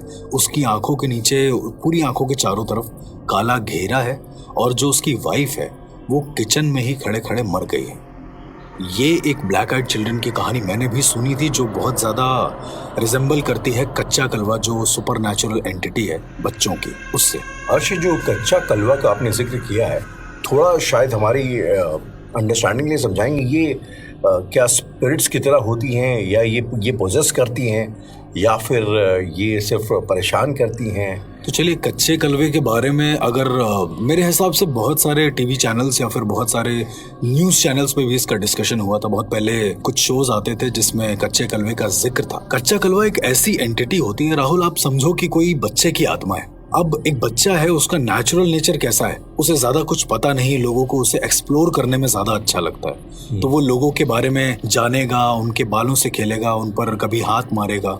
आपने कितनी बार राहुल ऐसे केसेस सुने हैं जहां पर वो चद्दर खींचने वाला केस भी बहुत फेमस है, जहां से आपको लगता है कि आप सो रहे हो और आपकी चादर कोई खींच रहा है धीरे धीरे। उसी जगह पर जो ये कच्चे कलवे होते हैं ये बहुत ही भयानक होते हैं। सुनने में बहुत इजी है कि बच्चे की आत्मा है, पर आप जरा सोचो एक ऐसे बच्चे की आत्मा जो आपको लगातार परेशान करे जा रही है। और इन केसेस में एक बहुत अजीब सी चीज ये होती है राहुल कि सामने वाले को ये नहीं पता लग पाता है कि ये इंसान पॉजेस्ड है या फिर मेंटली बीमार है, क्योंकि बार बार अगर कोई आपको परेशान करेगा तो आप भी इरिटेट हो जाओगे। क्या आपने कभी कच्चा कलवा वाला कोई केस हैंडल किया है? मैंने राहुल कच्चा कलवा वाला केस हैंडल तो नहीं किया है, पर एक बहुत अच्छे पैरानॉर्मल एक्सपर्ट हैं इमरान हसनी साहब, उनका एक केस था जो मुझे याद है बहुत अच्छे से कि उस केस में एक लड़की थी जो हॉस्टल में रहती थी। उस पर अचानक से उसको एक दिन वो रात में सो रही थी अपने पीजी में, उसको क्या देखा कि पंखे पर कुछ है। उसने थोड़ा और गौर से देखा तो उसे लगा कि एक बच्चा है जिसकी आंखें पूरी तरीके से काली हैं और पूरा शरीर ऐसा सफेद है जैसे उसके शरीर पर किसी ने राख पोत रखी हो। वो उसे देखकर अचानक से डर गई और अगले दिन कई सारे लोगों को बताया, पर यह मानने वाला कोई नहीं था। 3 महीने बीत गए लेकिन उस लड़की की बात को किसी ने माना नहीं। हर बार उसे क्या होता था कि वो जब भी सोती थी पंखे पर कभी उसे एक बच्चा कभी 2 बच्चे ऐसे लटके हुए दिखते थे। अचानक से रात को उसे लगता था कि उसके पैर का अंगूठा कोई दबा रहा है जोर से। थोड़े दिनों के बाद रात को वो मोस्टली 2:30-3 बजे के आसपास उठने लगी। कारण उसको ये समझ में नहीं आ रहा था कि वो बार बार उठ क्यों रही है या फिर ऐसा क्यों कर रही है, लेकिन जब जब वो उठती तब तब उसे एहसास होता कि कोई उसके सर के पास बैठा हुआ है। अच्छा, साइकोलॉजिकल भी ये प्रूफ है कि जब आपको 2:30 से 3 बजे के आसपास नींद खुले तो ऐसा लगता है कि मतलब ऐसा माना जाता है कि कोई सुपर नेचुरल एंटिटी आपको देख रही थी। पर ये मोस्टली ये जो कॉन्सेप्ट उठाया गया है ये कच्चे कलवे के कॉन्सेप्ट से ही उठाया गया है, जहां पर रात के 2:30-3 बजे आपकी नींद खुलती है और अचानक से आपको लगता है कि खूब सारा पानी पीना है। उस लड़की को भी बार बार यही लगता था, पर उस लड़की के केस में थोड़ी एक अलग सी चीज ये थी कि वो जैसे ही उठती थी पानी पीने जाती तो थी पर पानी पी नहीं पाती थी। और धीरे धीरे क्या हुआ कि उसके शरीर में पानी की कमी होने लगी, उसे पानी से नफरत होने लगी। पानी पी नहीं पाती थी मतलब वो पानी, उसका मन था कि वो पानी पिए, लेकिन जैसे ही वो बोतल उठाती थी अचानक से उसके हाथ कांपने लगते थे और वो बेहोश हो जाती थी। बेहोश हो जाती थी। कुछ ऐसा उसको दिखता था, विच आई गेस उसने खुद भी नहीं बताया कि क्या दिखता था। कुछ और दिन बीते होंगे, शायद 2-3 महीने के बाद अचानक से क्या हुआ कि वो वॉशरूम में नहा रही थी। ये बहुत ही अजीब सा केस था। वहां से नहाते नहाते उसने शायद ये सर्दी के मौसम की बात है, जब वो नहा रही थी तो उसने अपना गीजर ऑन किया था। गीजर की इतनी स्पीड कर दी थी कि वो जलने लगी थी, लेकिन वो वहीं शावर के नीचे खड़ी थी। आधे से ज्यादा वो जल चुकी थी, लेकिन उसको अंदाजा नहीं था कि वो जल रही है। और गीजर का जो बटन था वो बाहर था, जिससे हम गीजर के लेवल को कंट्रोल कर सकते थे। अब बाहर से किसने किया ये उसको भी नहीं पता, लोगों को भी नहीं पता चला। जब बहुत ज्यादा अजीब सी महक आने लगी तब कुछ लोग गए अंदर दरवाजा तोड़ के और उन्होंने देखा, जो उनकी रूममेट्स वगैरह थी, तो उसने देखा कि उसका शरीर आधे से ज्यादा जल चुका है, गर्म पानी से, खौलते पानी से जल चुका है। और वो सिर्फ हंस रही है और बोल रही है कि अब हम खेलेंगे साथ में, अब हम खेलेंगे साथ में। उसका बार बार एक ही चीज कहना था कि एक बार खेल लेते हैं। और ये कोई नहीं समझ पा रहा था कि उसे खेलना क्या है, पर दरअसल उसकी आंखें खुली की खुली थी। आप खुद सोचे राहुल, अगर एक गर्म पानी की बौछार लगातार आपके ऊपर गिराई जाए तो आपकी आंखें झपकेंगी तो, पर उसकी आंखें भी नहीं झपक रही थी। इस वजह से उसका चेहरा जल चुका था, उसके शरीर में बहुत जगह जलने के निशान आ गए थे, छाले आ गए थे। वहां से वापस आने के बाद उसे काफी दिन कस्टडी में रखा गया, काफी दिन वो आईसीयू में एडमिट रही। और आईसीयू में भी उसका बार बार उठ के यही कहना होता था कि मुझे उसके साथ खेलना है, और वो दीवार के एक कोने में इशारा करती थी या फिर ऊपर लगे पंखे की तरफ। इस पूरे दौरान उसको कहीं पे भी थोड़ा भी पेन जैसा कुछ महसूस नहीं हुआ? नहीं, उसको दर्द महसूस हो ही नहीं रहा था। शुरुआत हुआ, उसको थोड़ा डर लगा, उसने बताने की कोशिश की पर किसी ने माना नहीं। शुरुआत के बाद फिर उसे पानी की कमी होने लगी, पानी की कमी होने के बाद सीधा ये हादसा हुआ जलने वाला। अच्छा, हॉस्पिटल में जब ये आराम से लेटी हुई थी, एक दिन की बात है, तब इसने जो ड्रिप लगी होती है हाथ में, इसने वो निकाल ली, पूरी ड्रिप निकाल दी और अपने हाथ की उंगलियों पर मारने लगी। और वो कहती है कि ऐसा करने से तुम मेरे साथ खेलने लगोगे। वो बार बार एक ही शब्द बोल रही थी कि ऐसा करने से जो सामने है वो मेरे साथ खेलेगा। पर सामने उस दीवार पर कोई भी इंसान नहीं था, किसी भी चीज के साइंस नहीं थे। उसका मेंटल चेकअप कराया गया बहुत अच्छे से, लेकिन एक भी किस्म की कमजोरी या फिर उसके ब्रेन में किसी भी तरीके का क्लॉट या कोई प्रॉब्लम बचपन से, ऐसा कुछ जेनेटिक्स कभी ऐसा रही हो, ऐसा कुछ भी नहीं था। और वो हर बार ये कर रही थी, तो इसी के चलते उसके हाथ पैर भी बांध दिए गए थे बहुत कायदे से। हॉस्पिटल के अंदर हाथ पैर बांधने का मतलब बहुत बड़ी बात हो जाती है जी। तो फाइनली फिर आप उसकी मतलब मदद कर पाए? एक्चुअली राहुल, ये केस मेरा था नहीं, ये केस इमरान साहब का था। और उन्होंने बस जो बताया उसी से हमने समझ में आया कि उन्होंने उस केस की सिर्फ स्टडी करी थी। उस केस की स्टडी करने के बाद उनकी जो माँ थी वो बहुत ये कह सकते हैं कि पूजा पाठ में थी, तो वो हनुमान जी की बहुत बड़ी भक्त थी। तो उन्होंने वो मोस्टली जब वो आई अपनी बेटी को देखने के लिए इतने दिनों के बाद में, वो बाहर थी, कहीं आउट ऑफ इंडिया थी, जब वो आई हैं देखने, तब उन्होंने पंडितों की सलाह ली है। तब वो किसी एक हनुमान मंदिर के पुजारी के पास गई और उसके सामने बैठकर करीबन नहीं तो 108 से 109 बार हनुमान चालीसा का पाठ किया होगा उन्होंने, नॉन स्टॉप। कहीं पर वो रुकी नहीं, बस पानी पीने के लिए हल्का फुल्का ब्रेक जो लिया होगा, और बिना खाए पिए उन्होंने 108 बार हनुमान चालीसा का जाप किया है। तब जाकर उसने अपनी आंखें खोली हैं और माँ बोला है। ये केस हॉस्पिटल के अंदर हुआ है और सारे डॉक्टर्स इस केस को देख रहे थे। हमें इस बात से कहने का ये भी एक चीज़ साबित होती है कि शायद मेडिकल साइंसेस की भी अपनी एक लिमिट्स है, और मे भी शायद कई ऐसी चीज़ें हैं जो कि उसके परव्यू के, उसके बॉर्डर के, उसके अंडरस्टैंडिंग के बाहर है। हालांकि यहाँ पे मैं और अर्श हम दोनों जो है ये बात ज़रूर कहना चाहेंगे कि उसी तरीके से हर चीज़ भी सुपर नेचुरल नहीं होती। हो सकता है कई बार शायद से it's just a psychological disorder and maybe it's not really paranormal या supernormal. Probably कच्चा कलवा के केसेस में शायद ये फर्क कर पाना बड़ा मुश्किल होता होगा कि ये सुपर नेचुरल है, पैरानॉर्मल है, या फिर ये एक इट्स जस्ट अ साइकोलॉजी। जैसे आपने अभी ये बात बताई ना, मुझे एक छोटा सा केस याद आया। दरअसल वो मेरा एक केस नहीं था, वो मेरी आंखों देखी एक बात थी। केस में वो मेरे घर के पास का ही एक छोटा सा किस्सा था, जहाँ पर एक नई फैमिली आई थी रहने के लिए। एक नए घर में नई फैमिली शिफ्ट हुई थी और उसमें करीबन 7 से 8 लोग होंगे उनकी फैमिली में। उस फैमिली में इट इज बिलीव दैट कि कच्चा कलवा ने उसकी फैमिली को पजेस कर लिया था पूरी तरीके से। कम 3-4 बच्चों की आत्माओं ने उन्हें पजेस कर लिया था। और ये होने के बाद वो लोग बहुत ज्यादा चिड़चिड़े हो गए थे। मतलब अगर कोई मोहल्ले में जैसे बच्चे गेंद खेल रहे हैं या फिर कुछ ऐसा कर रहे हैं, तो वो गेंद उनके घर में जाती और जैसे ही जाती वो गेंद लेके बाहर आते और किसी भी बच्चे के मार देते जोर से, और वो कहते कि दोबारा यहाँ मत आना। मतलब अगर कोई बहुत उखड़ के बोलता है तो वो बहुत बुरा बर्ताव करते हैं उनके साथ। और ये बहुत अजीब से केस में होने लगा कुछ समय के बाद। इसके बाद खबर ये आती है कि उनके घर में एक इंसान ने फांसी लगा ली है, विच इज शायद कोई वजह रही होगी, शायद इतना किसी ने नोटिस किया नहीं। पर ठीक उसके 1 महीने के बाद, एग्जैक्ट 30 डेज के बाद में एक और इंसान ने फांसी लगा दी। बच्चों ने नहीं, वो किसी बड़े इंसान ने लगाई थी फांसी। ये देखने में थोड़ा सा अजीब था कि लगातार अब किसी के घर में अमूमन डेथ होती तो इंसान बच के रहता है कि चीजें इन सब चीजों से इग्नोर करे, सुसाइड वगैरह से। बट वो एक और फांसी लगाई गई उस घर में। राहुल, आप विश्वास नहीं मानेंगे, 30 दिन बीते नहीं होंगे कि 30 दिन के बाद एक बच्चे ने अपना गला दबाकर अपनी हत्या कर ली, अपने हाथों से। गला दबाकर? अपने ही हाथों से। अपने हाथों से अपना गला दबा करके? सुनने में थोड़ा सा अजीब लग रहा है, पर ये हुआ था वहां पे। ये पॉसिबल भी कैसे है? मुझे भी ये चीज बहुत सोच में डाल देती है कभी कभी एज अ पैरानॉर्मल एक्सपर्ट कि ये चीज होती क्या है। क्योंकि इतना ज्यादा कोई इंसान कैसे डिप्रेस हो सकता है, वो भी एक बच्चा।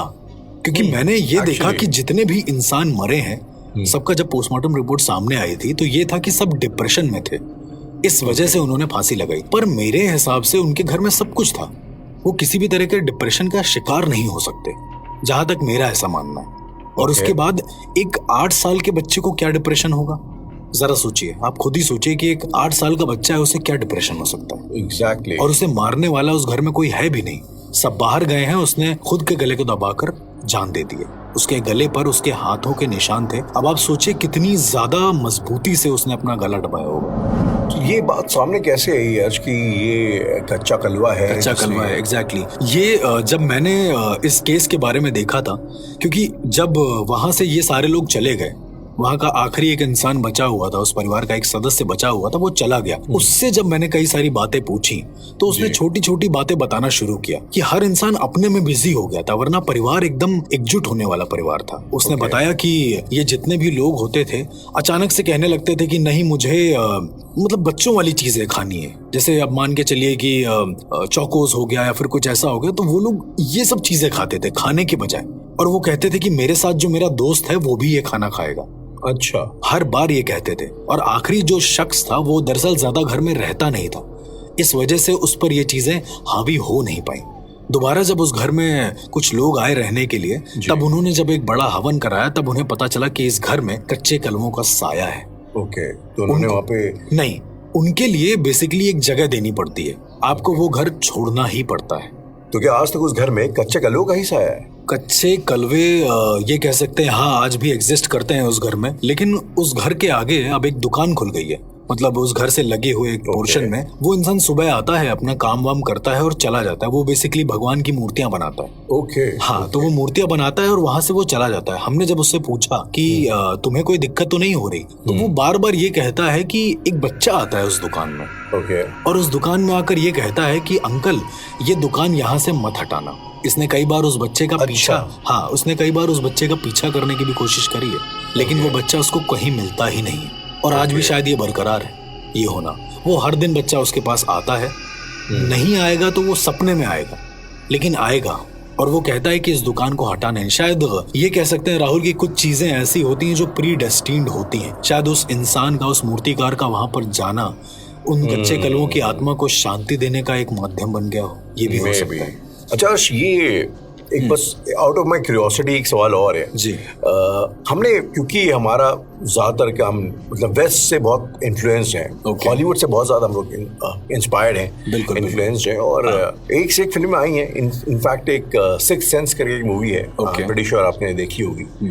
तो उस मूवी में इट्स अ वेरी बहुत ज्यादा हिट मूवी है वो, और उसमें ब्रूस विलिस, उसकी कहानी कुछ ऐसी होती है कि एक 6 साल का छोटा सा बच्चा होता है जो कि ब्रूस विलिस से बातचीत करता है, और कुछ ऐसा होता है कि एंड में जाके उस बच्चे को चीजें दिखाई देती हैं।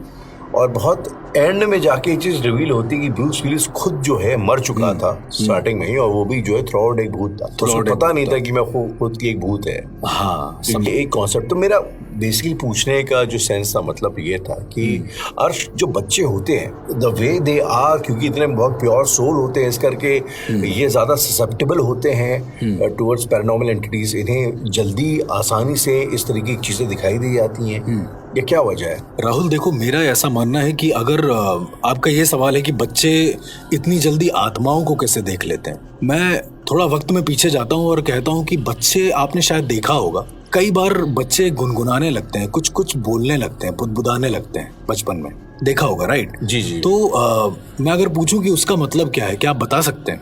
नहीं। दरअसल ऐसा कहा जाता है, हमारे वेदों में भी ऐसा अंकित है कि जन्म के 4 साल तक हम बहुत ज्यादा अवेयर होते हैं। ओके। और जैसे जैसे हम बुढ़े होते हैं हमारी अवेयरनेस बढ़ती जाती है। मतलब जवानी एक ऐसा फैक्टर होता है, एक ऐसी टर्म होती है जहां पर अपनी अवेयरनेस में हम नहीं होते हैं, जहां पर हमें समाज से जुड़े होते हैं। उदाहरण के तौर पर साधु और एक बच्चे को देख लीजिए, आपको दोनों का नेचर सेम लगेगा। दोनों में दोस्ती भी आसानी से हो जाती है। बिल्कुल, दोस्ती हो जाती है और दोनों का नेचर भी सेम है। आप देखेंगे अगर ध्यान से, बच्चे जो होते हैं शुरुआत में समाज से जुड़े नहीं होते हैं। उनको एकल दुनिया से लेकर हर एक आयाम अपनी आंखों के सामने दिखता है, दे कैन सी इजीली, और इसीलिए वो रात में अचानक से उठकर रोने भी लगते हैं। शायद ये बहुत बड़ा फैक्ट है। तो अर्श, बच्चों के पोजेशन तक तो ठीक है, लेकिन क्या कोई जगह भी पोजेस्ड हो सकती है? शायद।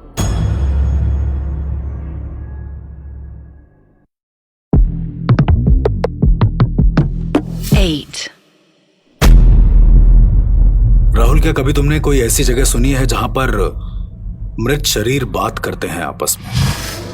मृत शरीर बात करते हैं आपस में? बिल्कुल, मेरे कुछ ऐसे केसेस भी रहे हैं जहां पर मैंने ये चीज देखी है अपनी आंखों से, जहां पर इंसान खुद को पजेस्ट करवा लेता है किसी और को सही करने के लिए। ऐसे में जैसा कि आप मेंशन भी कर रहे थे कि ऐसा होता है कि लोग किसी स्पिरिट को अपनी ही बॉडी में पोजेस करा लेते हैं ताकि वो किसी और का एग्जॉर्सिज्म कर सकें। इंडिया में कई सारे ऐसे प्लेसेस हैं राहुल जिसके बारे में शायद गूगल पे भी आपको ना मिले। मैं ऐसे ही जाते जाते एक शहर में जा पहुंचा जहां पे एक घर था।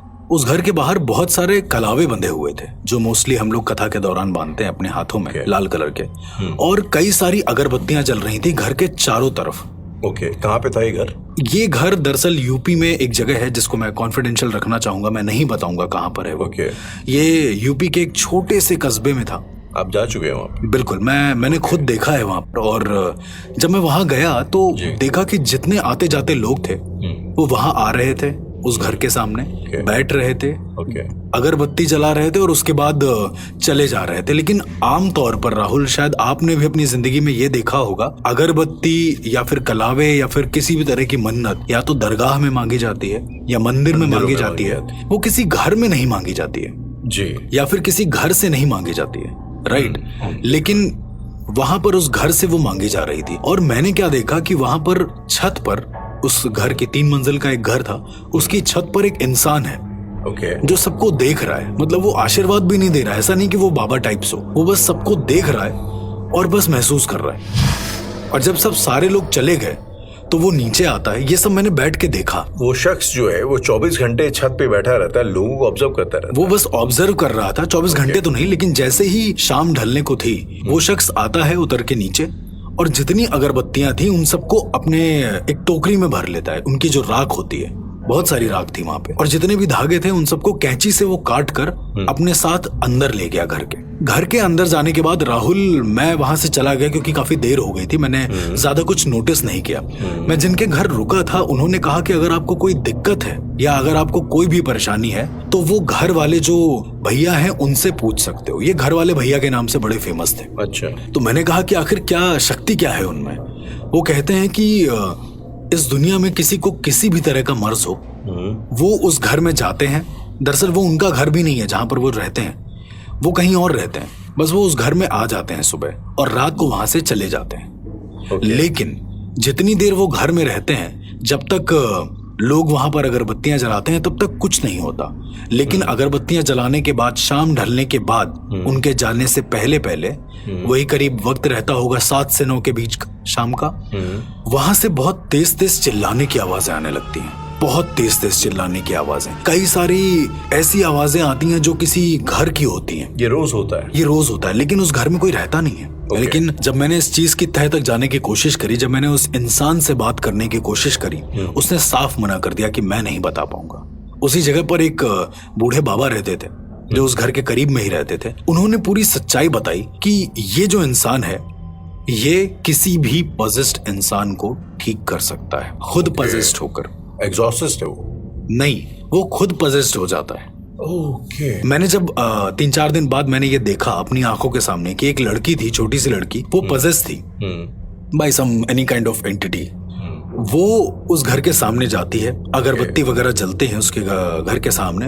वो जो आदमी है, करीब 36-37 साल उम्र रही होगी उसकी, वो नीचे उतरता है, उस लड़की के पास बैठता है, उसके कान में जाकर कुछ कहता है, 2-3 शब्द, और वो लड़की जो इतनी ज्यादा रेस्टलेस थी वो सीधे से खड़ी हो जाती है और सीधे साथ साथ उसके घर में जाने लगती है, ऐसे जैसे उस पर किसी ने जादू कर दिया हो। घर में जाने के बाद इन दोनों की बातें जोर जोर से सुनाई देती हैं राहुल। 1 किलोमीटर तक आपको सुनाई देगा कि ये लोग बोल क्या रहे हैं। मतलब एक अंदाजा मैं आपको बता रहा हूँ कि वो सुनाई देता है कि दरअसल अंदर बात क्या चल रही है। सुनाई देने से पहले वो इंसान बहुत जोर से चिल्लाता है क्योंकि वो पॉजेस्ड हो रहा होता है। ये दिखता नहीं है लेकिन ये होता है। और ये होने के बाद वो लड़की ठीक होकर शाम को वापस आ जाती है। जब मैंने उस लड़की से सारी बातें पूछी तो उसने ज्यादा कुछ नहीं बताया क्योंकि उसकी आंखों के सामने अंधेरा था और एक लाल रोशनी थी और कुछ भी नहीं था। एक ऐसी लाल रोशनी जो मूव कर रही है। और ये सब होने के बाद मुझे ये पता चला कि ये जो इंसान है ये किसी एक बड़ी आत्मा का सहारा लेता है किसी और लोगों को सही करने के लिए। कभी कभी ऐसा होता है राहुल,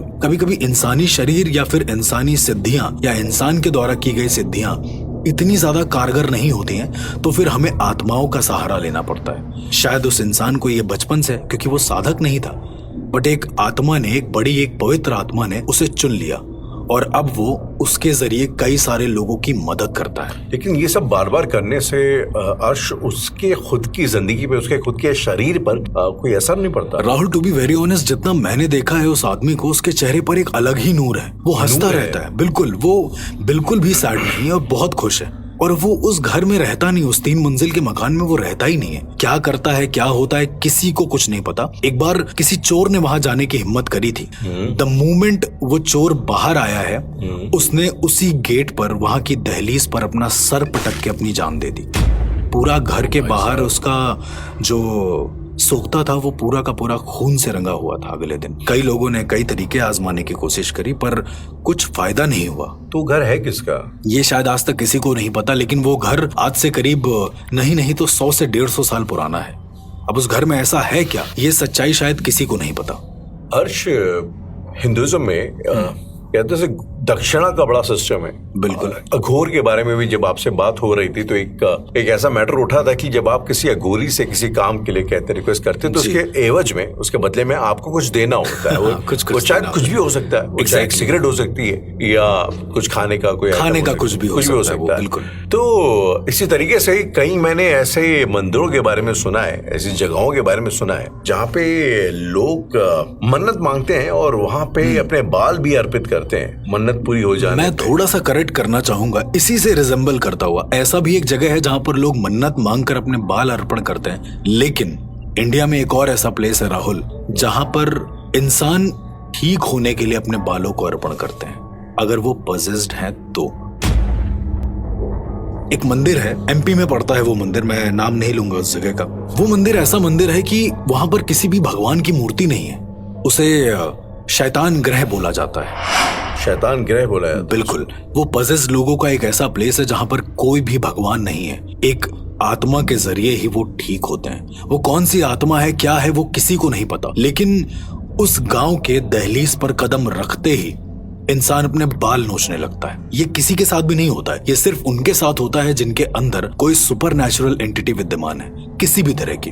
और वो प्लेस जैसे ही आप एंटर करेंगे, वहां के स्टेशन पे एंटर करेंगे, बाहर ही बोर्ड पे बड़ा बड़ा लिखा हुआ है कि यदि आप पहली बार आए हैं तो अपने बालों को जरूर बांध लें, क्योंकि आगे जाकर कुछ भी होगा उसका जिम्मेदार यहाँ की व्यवस्था नहीं होगी। जब मैं पहली बार उस स्टेशन पे गया राहुल, मुझे भी किसी ने बताया कि ऐसा एक जगह है, मैं उसको मंदिर नहीं बोलूंगा, ऐसी एक जगह है। तो मुझे लगा कि शायद नॉर्मल सी जगह होगी, मतलब कोई इंसान होगा जो सही कर देता होगा, किसी भगवान के जरिए सही हो जाते होंगे। पर वो जगह भगवान के जरिए सही नहीं होती है। इतनी डार्क जगह मैंने आज तक अपने जीवन में कभी नहीं देखी थी। मैं जिस फैमिली के साथ वहां गया था, मुझे लगा कि बहुत नॉर्मल है। मैं उनको ज्यादा जानता नहीं था क्योंकि वो ट्रेन में साथ में ही ट्रैवल कर रहे थे। जब मैं उस गांव की दहलीज पर कदम रखता हूँ तो मुझे कुछ शरीर में चुभन सी होती है, कुछ अजीब सा लगता है। आपको अपने शरीर? मुझे भी लगता है, क्योंकि मैं भी इन सब चीजों से डील करता हूँ कहीं ना कहीं। आगे जाने के बाद मुझे बहुत जोर से आवाज आई एक बच्चे के चिल्लाने की। द मोमेंट मैंने पीछे मुड़कर देखा, एक छोटा सा बच्चा जिसकी फैमिली थोड़ी पीछे थी, वो भाग कर आगे आया। दहलीज पार करते ही वो अपने सर को जमीन में जोर जोर से रगड़ने लगा। रगड़ने लगा सर को, ऐसे रगड़ रहा था कि उसके सर से खून निकल रहा था। वो काफी रगड़ चुका था सर को और जोर जोर से चिल्ला रहा था कि हम नहीं मरेंगे, हम नहीं मरेंगे, चाहे कुछ भी हो जाए। उसके पापा उसे बचाने के लिए आए तो मैंने ये देखा कि जैसे ही उनके पापा ने एक कदम और आगे बढ़ाया है उस बच्चे की तरफ, उनके पापा ने अपना सर से अपने आधे बालों को अपने हाथ से उखाड़कर फेंक दिया है। एक ही बार में? एक ही बार में अपने ही बालों को फेंक दिया। दरअसल ये दोनों ही पोजेस्ड थे। उनकी माँ ने ये बताया कि प्लीज इनको ले चलें आगे। पूरे शरीर से खून बह रहा था उनके, मतलब बालों का खून पूरे शरीर में आ गया था और बच्चे का सर बुरी तरीके से फट गया था। इसके बाद हम दोनों, मैं और उनकी मम्मी और उनका एक भाई था, हम तीनों लोग उन्हें पकड़कर लेके जा रहे थे। आप यकीन माने राहुल, रास्ते में इतनी डार्क वाइब थी, वहां की जमीन भी थोड़ी काली सी हो गई थी। मुझे नहीं पता कि क्यों हो गया था। ऐसी मिस्टीरियस जगह मैंने अपनी जिंदगी में देखी जो बहुत अलग थी। थोड़ा आगे जाने पर जितने भी पंडित थे वो कह रहे थे कि यहाँ हम बाल अर्पण करते हैं। वो ये नहीं कह रहे थे कि हमारे यहाँ के आप कटवा लो, ऐसा करके बाल कटवा लो या फिर कुछ भी ऐसा। वो बड़े ही अजीब तरीके से कह रहे थे कि यहाँ आकर अर्पण करो तो ठीक हो जाओगे। और जितनी बार कोई पंडित या फिर जितनी बार कोई भी इंसान वहां आकर ऐसा बोल रहा था, उतनी बार ये लोग जोर जोर से चीख रहे थे, जोर जोर से चिल्ला रहे थे। इस रास्ते में 3 बार इन दोनों ने उल्टी करी है, वॉमिट करी है इनफैक्ट, और इनका शरीर बहुत ज्यादा पस्त पड़ गया, पूरी तरीके से ठंडा पड़ गया। थोड़ी देर के बाद जब ये उस जगह के पास पहुंचे हैं, वहां पर लिखा हुआ था शैतान ग्रह। शैतान ग्रह? जी बिल्कुल। और ठीक उसके थोड़ी देर के बाद राहुल, ये लोग अंदर गए हैं और जितने भी बाल अर्पण करने हैं इनको, ये लोगों ने एक कुंड बना हुआ था जिसमें आग जल रही थी लगातार, और उस कुंड के सामने एक आकृति थी काली सी। वो किसी भगवान की नहीं लग रही थी मुझे, वो किसी शैतान की लग रही थी। वहां जाकर इन लोगों ने अपने पूरे बाल अर्पण कर दिए।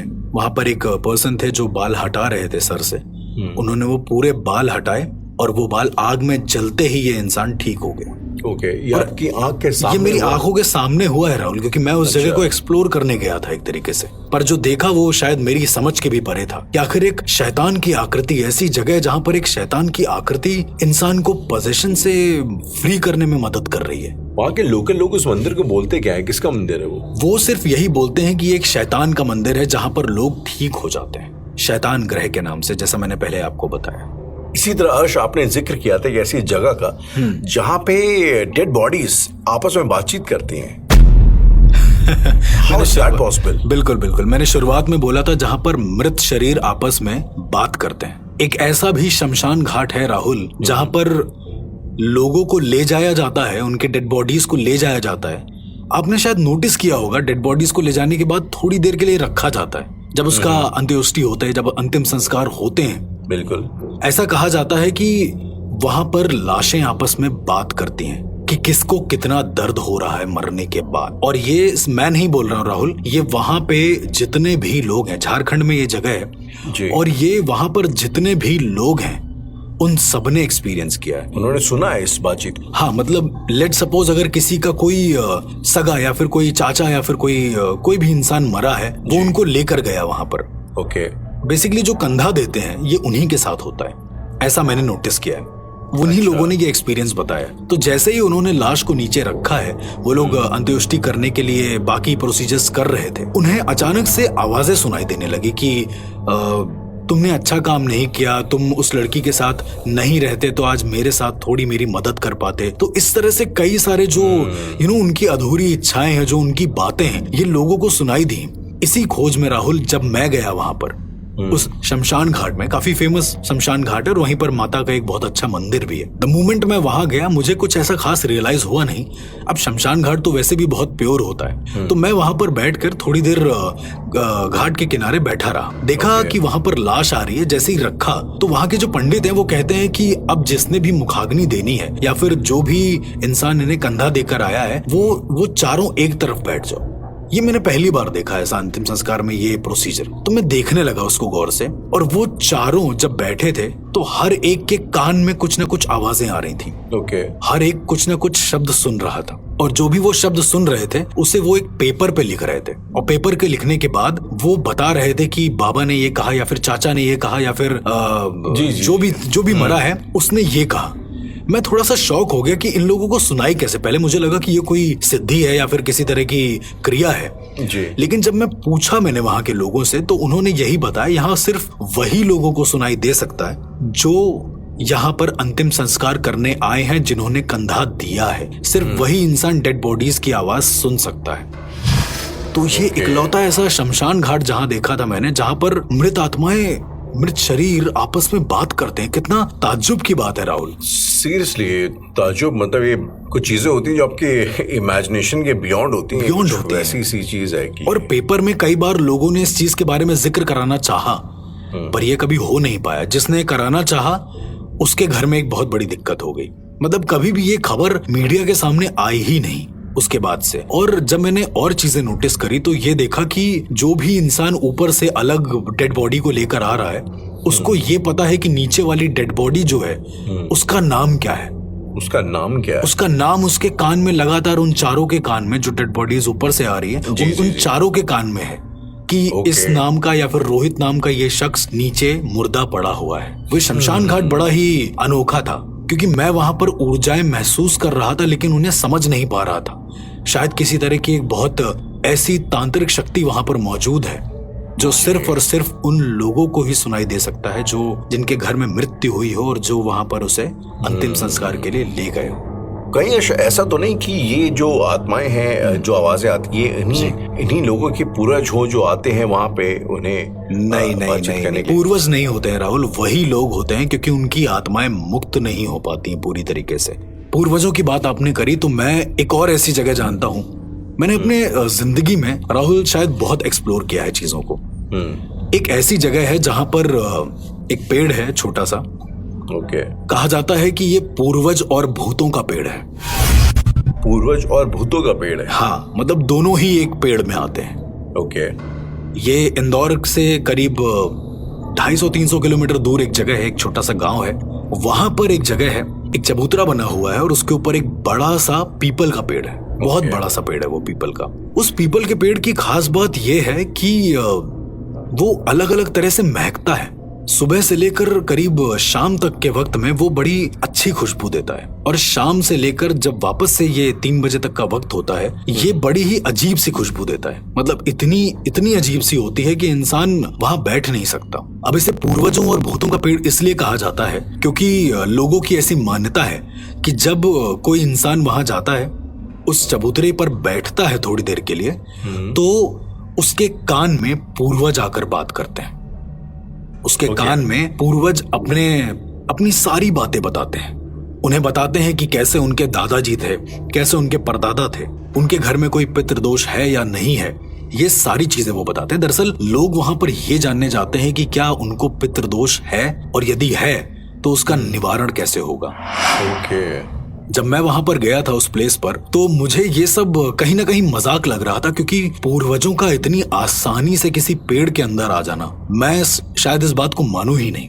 लेकिन जब मैंने इस चीज को सामने से देखा राहुल, मैंने खुद ने महसूस किया। मैं जाकर उस चबूतरे पर बैठा, कुछ देर के लिए बैठा। वहां लाइन लगती है बैठने के लिए, और कितनी भी कड़ी धूप हो, इंसान बैठता ही बैठता है। जब मैं वहां पर बैठा था राहुल, तो मुझे थोड़ी देर तक तो सब नॉर्मल लगा। फिर मुझे ऐसा लगा कि मैं जहां पर बैठा हूं वो जगह बहुत ज्यादा ठंडी हो गई है, इतनी धूप में भी। टेम्परेचर पूरी तरीके से बदल गया। मैं कुछ सोच पाता, मेरे सामने जिंदगी के कई सारे ऐसे मोमेंट आने लगे जहां पर मैं बहुत सारा दुखी था। उसके बाद मैंने जब अपनी आंखें बंद करी हैं, तो मुझे लगा है कि मैं एक ऐसी जगह हूं जहां पर बहुत सारे हरे भरे पेड़ हैं, बहुत सारी हरियाली है, और आसमान बिल्कुल साफ सफेद। ये मैंने जो महसूस किया ये वो था। लोग अलग अलग तरीके से महसूस करते हैं वहां पर, ऐसा कहा जाता है। पूर्वज उनको उनकी दिनचर्या के हिसाब से या फिर उनको उनके ऊर्जा के हिसाब से ही चीजें बताते हैं। तो मैंने देखा कि मुझे एक बूढ़ा इंसान आकर कह रहा है कि वो मेरा पूर्वज है। ऐसा आपको सपने में आया? नहीं, ऐसा जब मैंने आंख बंद करी थी तो मुझे विजन्स आए, ऐसा मुझे दिखा। और उसके बाद उन्होंने बताया कि मेरे घर में किसी भी तरह का पितृदोष नहीं था। एक बार एक ब्रह्मदेव का साया था, वो जो अब टल चुका है। तो उन्होंने ऐसी डिटेल बताई राहुल, जो मुझे नहीं लगता कि ये पॉसिबल है बताना किसी के लिए भी। और द मोमेंट मैंने आंख खोली है, मेरे हाथ में उस पेड़ का गिरा हुआ एक पत्ता था। ऐसा कहा जाता है कि जो भी इंसान वहां बैठता है, जो भी इंसान को अपने पूर्वज से बात करनी होती है, उसके नाक से थोड़ा सा खून आता जरूर है, और वो खून उस चबूतरे पर गिरता है, नहीं तो उस पत्ते पर गिरता है। ये बड़ी ही मिस्टीरियस चीज मैंने अपनी जिंदगी में जो थी वो देखी थी। काफी बियॉन्ड द इमेजिनेशन वाले कॉन्सेप्ट्स हैं। खैर अर्श, तो एक और ऐसा ही कॉन्सेप्ट है जो शायद ना सिर्फ हमारे देश में बल्कि हर कल्चर में उस कॉन्सेप्ट का कोई ना कोई वर्जन चलता है। इस कॉन्सेप्ट की वजह से कई इनोसेंट औरतों की जान गई है। तो कॉन्सेप्ट है विचेस का, चुड़ैल। तो अर्श, क्या चुड़ैल वाकई में एक सच्चाई है या महज एक अंधविश्वास?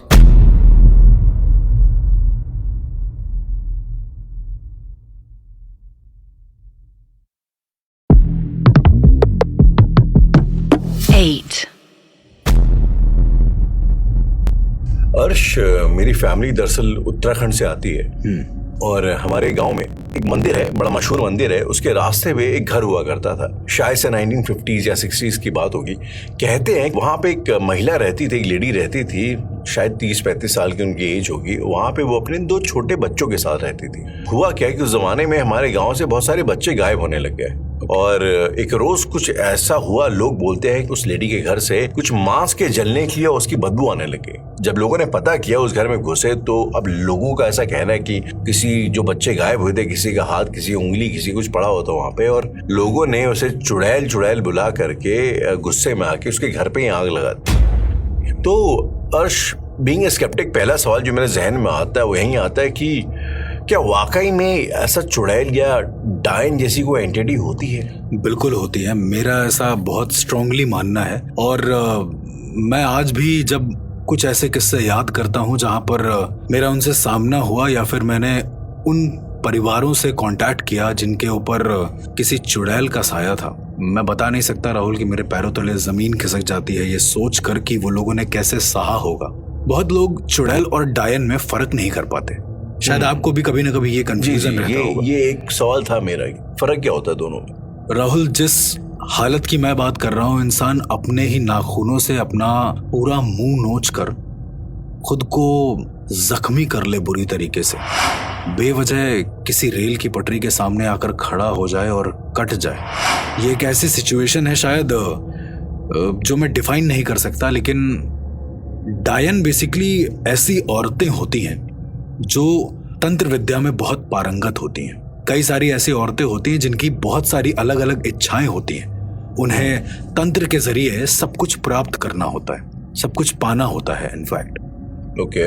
जब वो तंत्र को बहुत एक अलग लेवल पर सिद्ध कर लेती हैं, इसके बाद जो उनकी अवस्था आती है उसे डायन कहा जाता है। उसके बाद की अवस्था। हाँ, जब वो लोग तंत्र में एक बहुत ऊपर, बहुत एक अच्छे मुकाम पर पहुंच जाती हैं, जहां उन्हें तंत्र की बहुत गहरी नॉलेज हो जाती है, तंत्र के जो बेसिक चरण है वो पार करने पड़ते हैं। उसके बाद से उनको अपनी किसी एक चीज को जिसमें ऊर्जा सबसे ज्यादा निहित हो, सबसे ज्यादा हो, अपने ऊर्जा का संग्रह बनाना होता है। आपने कई बार ये नहीं सुना है कि डायन की चोटी में उसकी ताकत होती है? जी जी जी जी बिल्कुल, ये भी एक सवाल था मेरे जहन में। ये डायन और चोटियों का क्या रिलेशनशिप? तो दरअसल जैसे मैंने आपको पहले बताया है कि हमारे शरीर की सबसे ज्यादा ऊर्जाएं हमारे पैर और हमारे बालों में रहती हैं। ओके। उसी तरीके से डायनों की सबसे ज्यादा ऊर्जा उनके बालों में एकत्रित होती है, तभी जाकर वो अपने तंत्र के किसी चरण को पूरा कर पाती हैं। अब जैसे आपने बताया कि बच्चों के जलने की किसी मांस के जलने की महक आती थी और बड़ी अजीब सी सिचुएशन में वहां पर बच्चे पाए गए हैं। एक छोटा सा किस्सा मुझे याद आ रहा है राहुल, जिसमें एक पूरा गांव दहशत में था। वहां पर एक महिला काम करती थी। ऐसा कहा जाता था कि वो तंत्र विद्या करती रहती है, क्योंकि गांव में कुछ कहीं पर गड़बड़ हुई थी, किसी बच्चे को पोजेशन हुआ था, तो उस महिला ने सही कर दिया। अच्छा। हाँ, अपने तंत्र की ताकत से या जैसे भी करके उसने सही करा और गांव वाले इस चीज को समझ गए। 4 महीने के बाद उस गांव से बच्चे गायब होने लगे। जैसे आपने बताया कि बच्चे गायब हो रहे थे, तो इस गांव में भी बच्चे गायब हो रहे थे। पर इस गांव में बच्चे गायब होने के 10 दिन के बाद अपने ही घर के ठीक सामने पड़े रहते थे। उनकी बॉडी आ जाती थी अपने आप, उनके घर के सामने। हाँ, सिर्फ इतना ही नहीं राहुल, ये और भी दिल दहला देने वाला था कि उनकी बॉडी, उनके बच्चे की बॉडी, भले वो 10 साल का हो, 5 साल का हो, मोस्टली छोटे बच्चे होते थे, उनकी बॉडी में उनके सर पर एक बड़ी सी कील गड़ी रहती थी, सर के बीचों बीच में। एग्जैक्टली। अच्छा। और उनकी बॉडी को वैसे ही छोड़ दिया जाता था वहां पे। कौन छोड़ के जा रहा है, क्या छोड़ के जा रहा है, किसी को भी पता नहीं। जब ऐसा कम से कम 10-15 बार हुआ तो गांव वाले रात को जगने लगे कि आखिरकार ऐसा क्यों हो रहा है। द मोमेंट वो जगते थे उस दिन कुछ नहीं होता था, यानी कोई और उसको वहां पर रख कर जा रहा था। लेकिन बच्चे बहुत अजीब तरीके से गायब होने लगे। बच्चों की फिर लाशें भी नहीं मिलती। जब थोड़े दिन तक गांव वाले रात को जगने लगे, जब कोई हादसा नहीं हुआ लेकिन बच्चे गायब हो रहे थे, तो उन्होंने जब पूरा गांव तलाशा तो एक कुएं के अंदर कम से कम 70 से 80 बच्चों की लाशें पाई गई। 70 से 80 बच्चों की? 70 से 80 बच्चों की घटना कहाँ की है अर्श? आप ये घटना के बारे में मैं शायद ज्यादा ना बता पाऊं, पर यह घटना अजमेर के आगे 200 किलोमीटर या 300 किलोमीटर शायद होगा, एक जगह, एक छोटा सा गांव है। तो ये घटना वहां की है। और वहां पर जब मैं गया पर्सनली इन सब चीजों को देखने के लिए, तो मुझे जो कहानियां पता चली कि ऐसा हो रहा है, ये हो रहा है, तो वो मेरे लिए दिल दहला देने वाला था। क्योंकि किसी बच्चे के सर पर कील गाड़ना और उसके पूरे मुंह पर चंदन का लेप लगा होना, जैसे वो किसी तांत्रिक या किसी नीच कुल के तंत्र का शिकार हो, या उस पर किसी तंत्र विद्या का प्रयोग हो रहा हो बच्चों पर, किसी बच्चों पर। तो जब उन गांव वालों ने ये सारी चीजें बताई और जब देखा गया, उन्होंने एक दिन रंगे हाथों ये पकड़ा कि वो औरत बच्चों को अपने साथ ले जा रही है, छोटे बच्चे को किडनैप करके अपने घर के अंदर ले जा रही है। और घर के अंदर ले जाने के बाद उसने अपनी तंत्र की प्रक्रिया चालू कर दी है।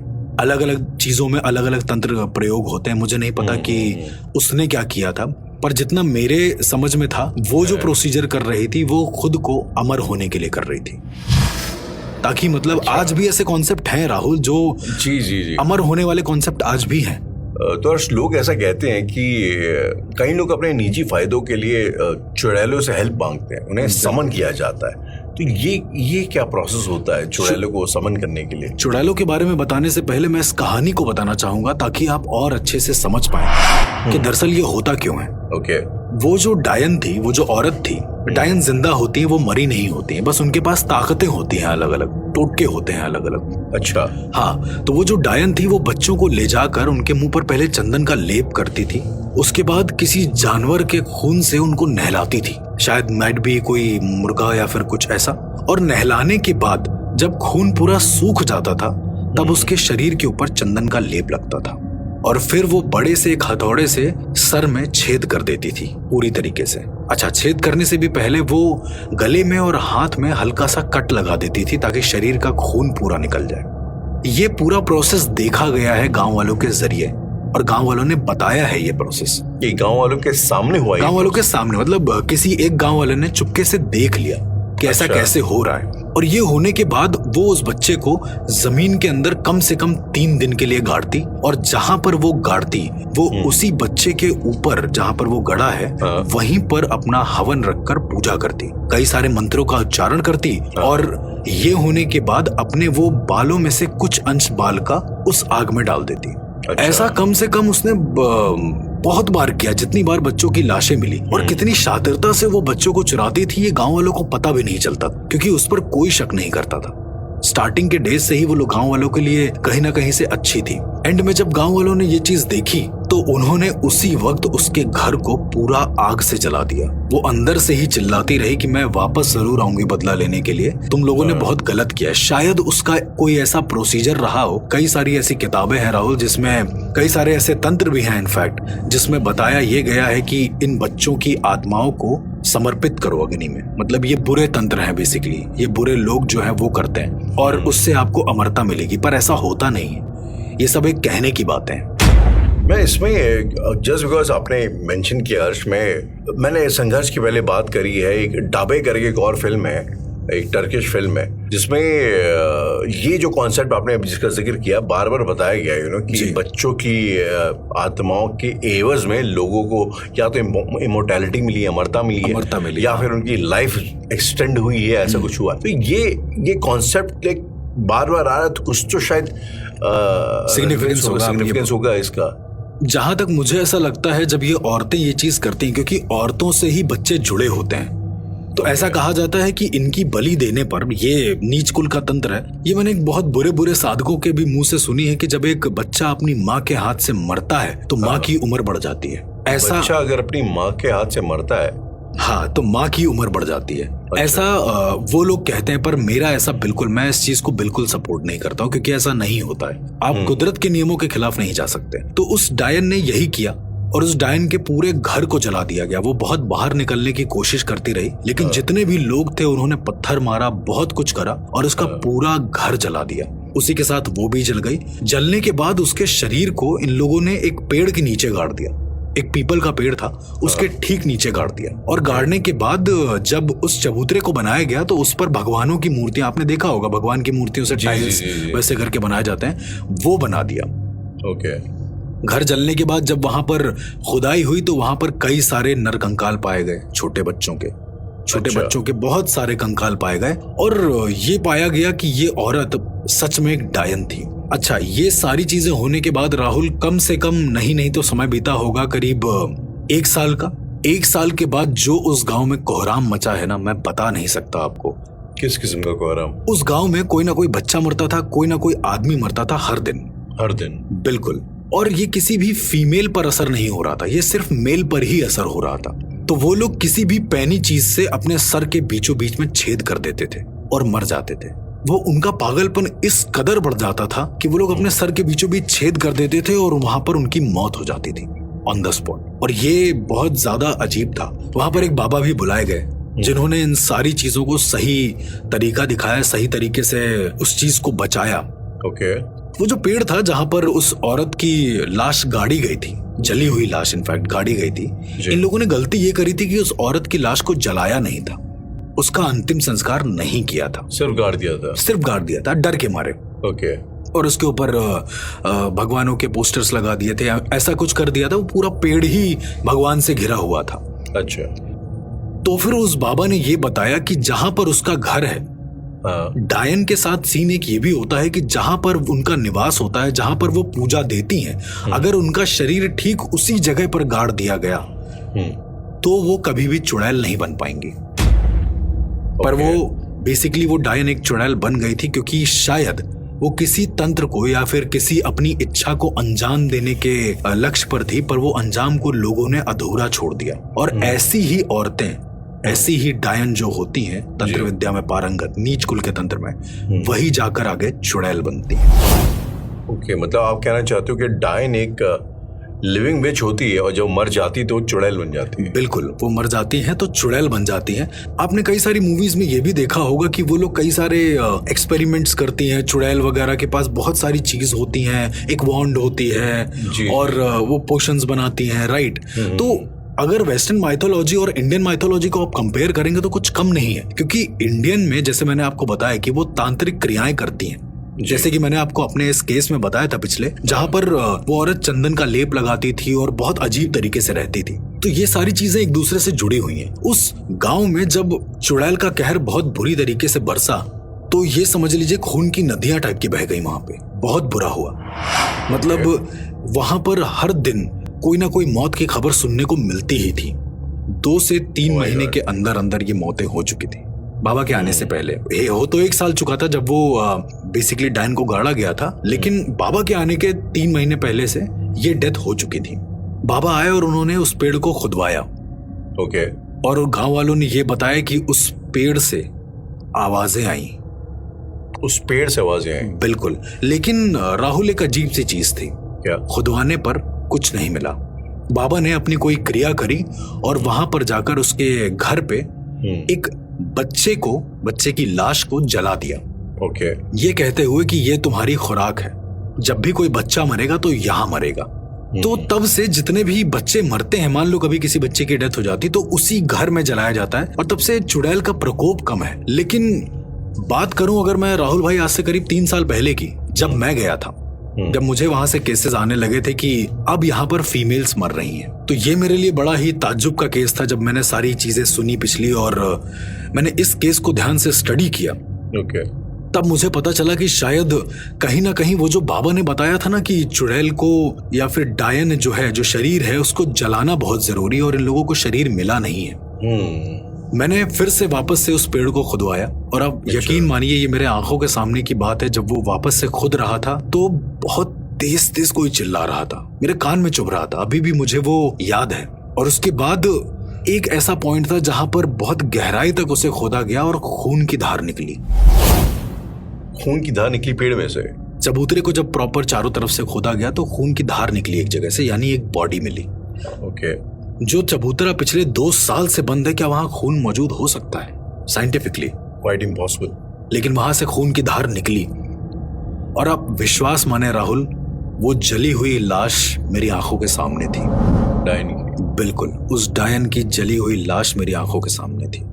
उस लाश को निकाला गया और जैसे ही उस लाश को निकाला गया, जब हम लोग रास्ते से उस घर की तरफ लेके जा रहे थे तो गांव की मोस्टली सारी औरतें, सारी कम से कम 25-30 होंगी, मैं ज्यादा काउंट नहीं कर पाया, पर सारी औरतें एक साथ बाल खोलकर बैठी हुई थी मेरे सामने और वो अपना सर ऊपर से नीचे हिला रही थी और यही कह रही थी कि मेरी लाश अपनी जगह रख दो, मेरी लाश अपनी जगह रख दो।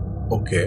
मेरी रूह कांप गई थी वो नजारा देखकर, लेकिन मेरे साथ थैंकफुली 2-3 लोग थे। गुरु का आशीर्वाद था कि मैं उस काम को अंजाम दे पाया। उस घर में वापस गया और घर में जाने के बाद उसकी लाश को वहीं पर जलवाया गया, अच्छे से अंतिम संस्कार कराया। एक पंडित जी को मैंने बुलाया जो अंतिम संस्कार करते हैं, और ये होने के बाद वो सारी औरतें वहीं बेहोश हो गईं। ओके।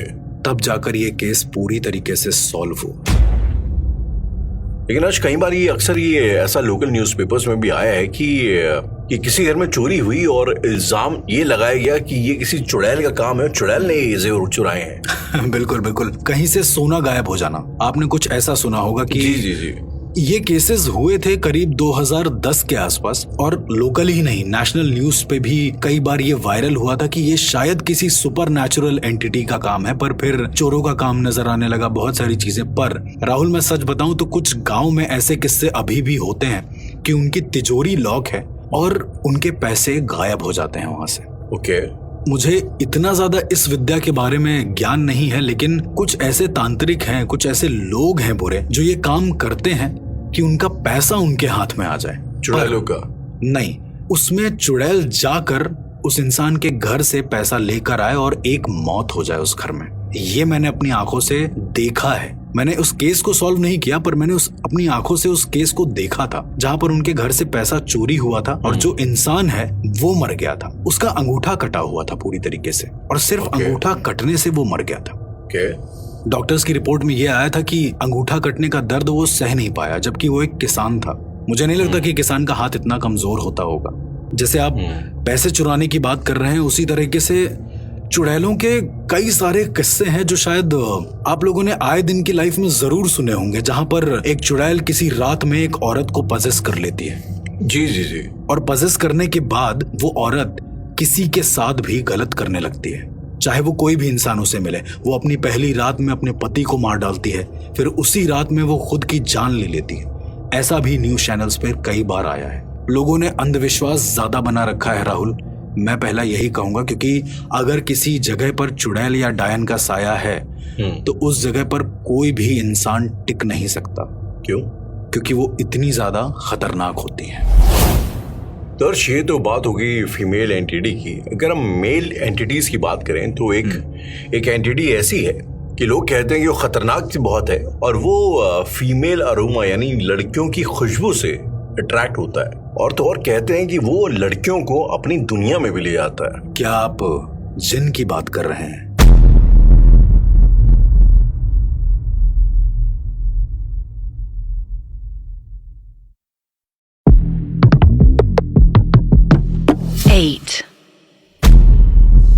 अर्श, जो सबसे इनिशियल रिकलेक्शंस है मेरी, अगर हम लोग जिन की बात करें, जिन्नात के बारे में बात करें, एक जमाने में एक अलादीन करके एक कार्टून आया करता था, and so that was our first introduction to the concept of a jinn. डबे करके पूरी सीरीज है, एक टर्किश फिल्म है जो कि जिन जिन्नात के ऊपर बनी हुई है। The curse of jinn in fact is the tagline. उसके बाद से एक नया एक पैंडोरास बॉक्स खुला जिन्नात को लेके। सवाल मैं सबसे पहले वही करूंगा कि व्हाट इज अ जिन, और दुनिया में जिन कब से आए? जब जिन्नों का नाम आता है ना तो लोग दहशत में आ जाते हैं, क्योंकि कई बार हमने ये सुना है कि उनको खुशबू बहुत पसंद होती है। वो किसी को दूसरी दुनिया में ले जाते हैं, हमारे बीच रहते हैं पर दिखते नहीं है। अगर मैं आपसे बताऊं कि जिन्न क्या होते हैं, जिन जिन्नात क्या होते हैं, तो ये ऊपर वाले अल्लाह पाक के बना हुआ कुछ ऐसे मखलूक हैं जो आग से बनाई गई हैं। ऐसा कुरान पाक में ऐसा कहा गया है। कुछ मुस्लिम ऐसा मानते भी हैं कि जिन्नों को आग से और इंसानों को मिट्टी से बनाया गया है। ओके। और इनका अस्तित्व तो आज से नहीं है, आज से करीब 60,000 साल पहले से भी है इनका अस्तित्व। 60? Yes, exactly. और ऐसा कहा गया था शुरुआती दौर में जिन बहुत अच्छे हुआ करते थे, बट उसके बाद, मुझे भी पूरी बात नहीं पता है, बट उसके बाद इन्हें सजदा करने को कहा गया उस ऊपर वाले के सामने, और इन्होंने मना कर दिया। तो ऊपर वाले ने, अल्लाह पाक ने इन्हें बेदखल कर दिया इस आम दुनिया से, और इनके लिए एक अलग दुनिया बनाई गई जिसे जिन्नों की दुनिया भी कहते हैं। ये एक अलग डायमेंशन की बात हो रही है? नहीं, ये एक अलग दुनिया है। हाँ, डायमेंशन के समानांतर है, पर जिन हमारे बीच ही रहते हैं राहुल। आपको पता भी नहीं चलेगा वो आपके पास से कब गुजर जाएंगे, लेकिन ऐसा होता है और ये सच्चाई है, मैंने भी महसूस करी है। तो आप कहना चाहते हैं जिन हमारे आसपास ही रहते हैं? तो ये हकीकत है कि यार, जब लोग कहते हैं कि जिन आपकी ख्वाहिशें भी पूरी करता है। मुझे आज भी वो दिन याद है जब एक लेडी मेरे पास हेल्प के लिए आई थी और उन्होंने बोला था कि आपको जितने पैसे चाहिए आप ले लो, लेकिन मेरे घर में एक जिन है, उस जिन को निकाल दो। मैं थोड़ा सोच में था कि पैसे क्यों दे रही हैं फिर ये इतना, और ऊपर से, और राहुल छोटी मोटी अमाउंट नहीं, वो अमाउंट थी लगभग 17 से 18 करोड़ रुपए।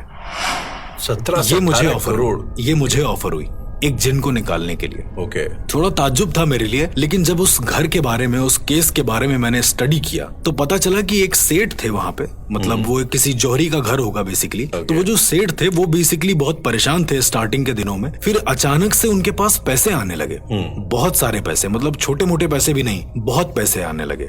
धीरे धीरे करके कई सारी इनकम टैक्स की रेड भी पड़ी वहां पे, उन्होंने जैसे तैसे उस चीज को खत्म किया, पर इसके अलावा भी बहुत ज्यादा अमीर होने लगे। पहले बहुत गरीब थे वो, मतलब उनकी दुकान भी नहीं चलती थी और ज्यादा अच्छा खासा धंधा चलता नहीं था, एक आम वर्गीय इंसान की तरह रहते थे वो। और ज्यादा रिसर्च करने पर मुझे पता चला, उनकी बीवी से ही पता चला कि उन्होंने एक जिन को अपने पास कैद कर लिया था। अच्छा।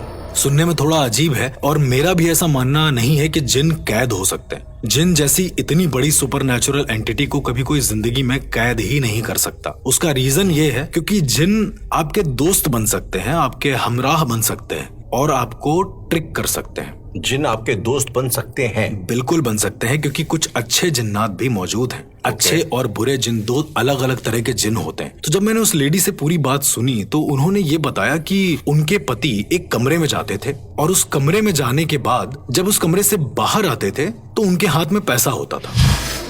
वो एक खाली कमरा था राहुल। ओके। और जब भी वो उस कमरे में जाते थे, एक बोरी गेहूं और एक मुर्गा लेकर जाते थे। एक बोरी गेहूं और एक मुर्गा लेके आते थे। अब ऐसा क्यों, ये मुझे भी नहीं पता। वो अंदर लेकर जाते और जब बाहर आते तो फिर अचानक से उनके हाथ में पैसे होते और वो अपनी सारी मुसीबतों को जैसे तैसे हल कर देते। इन डेप्थ तो जानने के लिए मैं खुद उनके घर एक रात रुका और उस रात जो हुआ वो शायद मैं बयां नहीं कर सकता, क्योंकि वो सेठ मौजूद नहीं थे उस घर में। वो सेठ मर चुके थे। और मुझे जानना था कि आखिरकार इस घर में हुआ क्या है। मैंने जैसे भी करके अपने गुरु द्वारा सिखाई गई कई सारी ऐसी विद्याएं हैं जिनके जरिए हम उन लोगों से बात कर सकते हैं जो अब इस दुनिया में नहीं है, सांकेतिक रूप से। मैंने वो तरीके आजमाए और जब मुझे पता चला तो मुझे ये कहानी पता चली कि बहुत परेशान वो सेठ एक दिन एक मजार के पास से गुजर रहा था। उसने वहां पर ये मन्नत मांगी कि अगर मुझे किसी भी तरीके से कोई ऐसा साधन मिल जाए कि मैं पैसे इकट्ठा कर लूं तो मैं तुम्हारे नाम की मजार बनाऊंगा। किसी मजार पर जाकर ये मांगना बहुत बुरा होता है। मैं उसका इन डेप्थ आपको एक चीज बता देता हूँ, क्यों? क्योंकि वो ऑलरेडी एक मजार है बनी हुई। मैं यही पूछ रही हूँ, जब मजार ऑलरेडी बनी हुई है तो ये सवाल का मायने? पता नहीं, ये शायद उसके दिमाग का एक वहम होगा या ऐसा हेलुसिनेट कर दिया होगा उस जिन ने। तो दरअसल जब उसने ये मांगा तो एक जिन ने सुन लिया जो बुरा जिन था। ओके। और वो जिन इसकी मदद करने लगा। अच्छा। और मदद करने के बाद इस सेठ ने उस जिन के नाम की एक मजार बनाई जो कि अपने ही घर में एक कमरे के अंदर थी, जिसकी वो डेली पूजा करता था। जाकर डेली उस पर चादर चढ़ाता, फूल चढ़ाता और उसी से थोड़ी दूर, उसी कमरे में मजार से थोड़ी दूर पर एक छोटा सा एक गोला था जिस पर वो खून डालता था और वो खून थोड़ी देर में खाली हो जाता था। ओके। उस जिन ने ये वादा किया कि वो उसका गुलाम बनकर रहेगा। जैसे कि आपने बताया कि 3 विश होती है, बड़ा आम लगता है सुनने में जी, लेकिन जिन कभी भी खाली विश नहीं देते, बदले में आपसे कुछ ना कुछ लेते जरूर है। उस सेठ के साथ भी यही हुआ। उसने यही किया और हर दिन फिर उसकी मुसीबतें हल होने लगी। धीरे धीरे उसे एक सपना आने लगा कि मजार बनाओ, वहां से तुमको और पैसा मिलेगा। राहुल, आप विश्वास नहीं मानोगे, जब मैं उस कमरे को खोलकर अंदर गया हूँ, मुझे कम से कम 17 से 18 छोटी छोटी कमरें दिखी। कितना बड़ा कमरा था वो? बहुत बड़ा कमरा था, एक तरीके से एक हॉल था मान के चलो। और उस कमरे में बहुत सारी मजारें बनी हुई थी जिस पर चादर थे। तो ये जो बात थी, ये उनकी जो वाइफ थी सेठ की, उनको इसका कोई आइडिया? कोई भी इल्म नहीं था, कोई भी आइडिया नहीं था। दरअसल सेठ की मौत भी उस दिन हुई जिस दिन इनकी बीवी वो कमरा खोलकर उस कमरे के अंदर चली गई। ओके। होता यह था कि वो हर दिन जिन से कुछ ना कुछ मांगता था और जिन बदले में उसके घर का अनाज और एक मुर्गे का खून मांगता था। सेठ हर दिन यही काम करता था और ये सब करने के बाद बदले में उसे धन मिलता था। जिनकी 2 शर्तें थी। क्या? जिनकी शर्तें ये थी कि उसके बारे में किसी को पता ना चले, पहला। दूसरा, इस कमरे में कोई भी दाखिल ना हो। अगर ऐसा हुआ तो उससे जो बंधा हुआ है, उससे जिस वचनों से वो बंधा हुआ है, वो उनको तोड़कर इसको मार डालेगा। और आप राहुल विश्वास मानो, जिन इतना ट्रिकी होते हैं, जिन एक्चुअली इतने ट्रिकी होते हैं, पैसे की लालच दे देकर वो सीधे साधे सेठ को इतना करप्ट बना दिया गया था कि वो अपनी बीवी से भी ठीक से बात नहीं करता था, जैसा कि उसकी बीवी ने मुझे बताया। और थोड़े दिनों के बाद इतना ज्यादा बहस होने लगी कि सेठ ने अपनी बीवी पर हाथ उठा दिया। बहुत ज्यादा तंग आकर उसकी बीवी ने जिस दिन दरवाजा खोला है, उस दिन रात को जब वो सेठ अंदर गया उस कमरे के, तो कभी बाहर नहीं आया। 2 दिन तक उस कमरे में उसकी लाश सड़ती रही, क्योंकि इसकी बीवी को उस रात जाना था। वापस आने पर उस कमरे को खोलकर केवल इसकी बीवी ने वो लाश बाहर निकाली और वो बोल रही थी कि जैसे ही वो उस कमरे में गई थी, उसको इतनी बदबू आ रही थी कि वो बर्दाश्त नहीं कर पा रही थी। और जैसे ही वो उस कमरे के बाहर आई, बहुत सारी खुशबू आने लगी। ऐसा खुशबू आने लगी। ऐसा भी कहा जाता है जहां पर जिन जिन्नात होते हैं वहां पर एक भीनी सी खुशबू जरूर होती है। ओके। एक ऐसी खुशबू जो आपको बड़ी अच्छी लगे। किस चीज की खुशबू होती है? अगर आप ये समझ ले कि किसी इत्र की खुशबू, केवड़े का इत्र, उसकी खुशबू होती है। वैसा कुछ अच्छा। मान ले, रिजेंबल कर ले, लेकिन वैसा होता है। अब ओके। उस रात मेरे लिए बड़ी कठिनाई वाली रात हो गई क्योंकि उनकी बीवी वहीं पर थी और उन्हें किसी भी तरीके से इस चीज से निजात पाना था। आप सोच सकते हैं राहुल, 17-18 कब्रों से एक साथ डिस्कशन करना, लड़ना और उन्हें निकालना कितना मुश्किल हो गया था मेरे लिए। मैं शायद आपको बता भी नहीं सकता। उस दिन मुझे ऐसा लग रहा था कि शायद ये मेरी जिंदगी का आखिरी केस है, इसके बाद कुछ नहीं। अर्श, ये जो 17-18 वहां पे कब्रें थी तो वो एक ही जिन की थी? मेरा ऐसा मानना था कि एक जिन के इन्फ्लुएंस में आकर वो कई सारे जिन्नों की कब्र वहां बना चुका था और हर एक जिन से अलग अलग काम लेता था। ये जिन कब्रें बनवाते क्यों हैं? एग्जैक्ट तो नहीं पता, पर कहते हैं कि उनका निवास होता है उसमें, वो रुक जाते हैं उसमें जाके। ओके। जैसे मजार में लोग मानते हैं कि एक जी। ऊपर वाले की दुआ है, एक अच्छे से कर्म है उसमें, उसी तरीके से जो बुरे जिन्नात होते हैं उन्होंने वहां पर वो कब्रें बनवाई थी। उसमें क्या था वो मुझे आज तक नहीं पता चला, पर जब मैं उस कमरे में अकेले दाखिल हुआ राहुल, मुझे ऐसा लग रहा था कि मैं किसी अंगार पर खड़ा हूं, मैं किसी आग पर खड़ा हूं। इतना गर्म था वो? बहुत ज्यादा गर्म था। मैं महसूस कर रहा था कि शायद अब मेरा पैर जल जाएगा पूरी तरीके से। वहां जाकर जब जिन्नों से कम्युनिकेट करने की बात आई तो मैंने अपने साथ 3 और ऐसे दोस्तों को बुलाया जो मेरे ही दोस्त थे और बहुत अच्छे पैरानॉर्मल एक्सपर्ट थे। उनकी वजह से कहीं ना कहीं मैं सेफ था क्योंकि वो बहुत अच्छे पैरानॉर्मल एक्सपर्ट है। मैं उनका नाम नहीं लूंगा बिकॉज ऑफ उनका कंसर्न।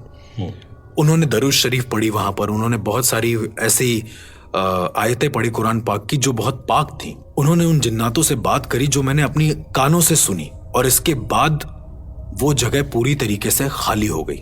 उस जिन ने, वहां पर जितने भी जिन थे, उन्होंने मांगा कि उनके लिए एक प्रॉपर एक बड़ी सी मजार बनाई जाए, जितना भी पैसा लगे। तो इस औरत के पास अल्टीमेटली सेठ ने जितना पैसा जिनसे लिया था वो सारा का सारा पैसा लगाकर एक मजार बनाई गई। ओके। और अब वहीं पर वो लोग शिफ्ट हैं।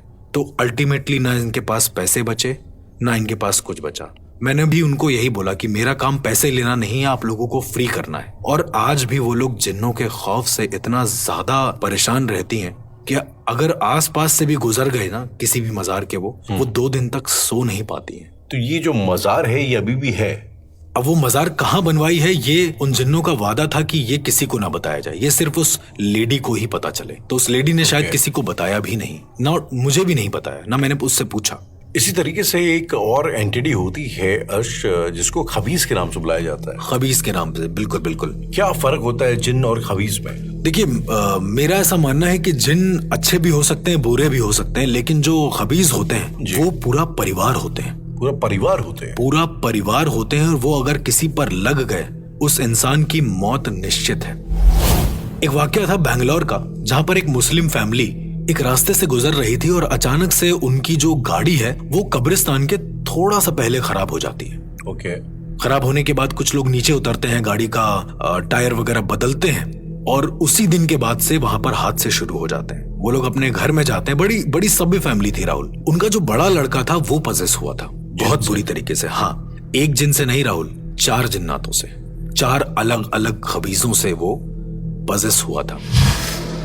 ओके। वो घर में गया और उसके बाद से उसी रात से वो उस कमरे से बाहर निकला नहीं। दरवाजा तोड़ने पर जब उसके घर वाले एंटर करते हैं तो देखते हैं कि वो अपने नाखूनों से दीवार को खरोच रहा है बहुत बुरी तरीके से। वो बार बार अपना ही मांस खाने की कोशिश कर रहा है और उसने काफी हद तक अपने आप को काट भी लिया था।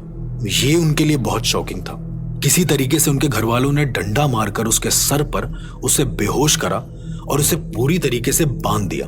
जब उन्हें पता चला कि इसके साथ क्या हो रहा है, वो और ज्यादा अलग हरकतें करने लगा। वो वहीं पर ये समझ लीजिए मल त्याग कर देता था और उल्टी सीधी हरकतें कर देता था वो, और वॉमिट कर देता था। मतलब इतनी गंदी हालत हो गई थी उस कमरे की और उसकी, जो देखने लायक नहीं थी।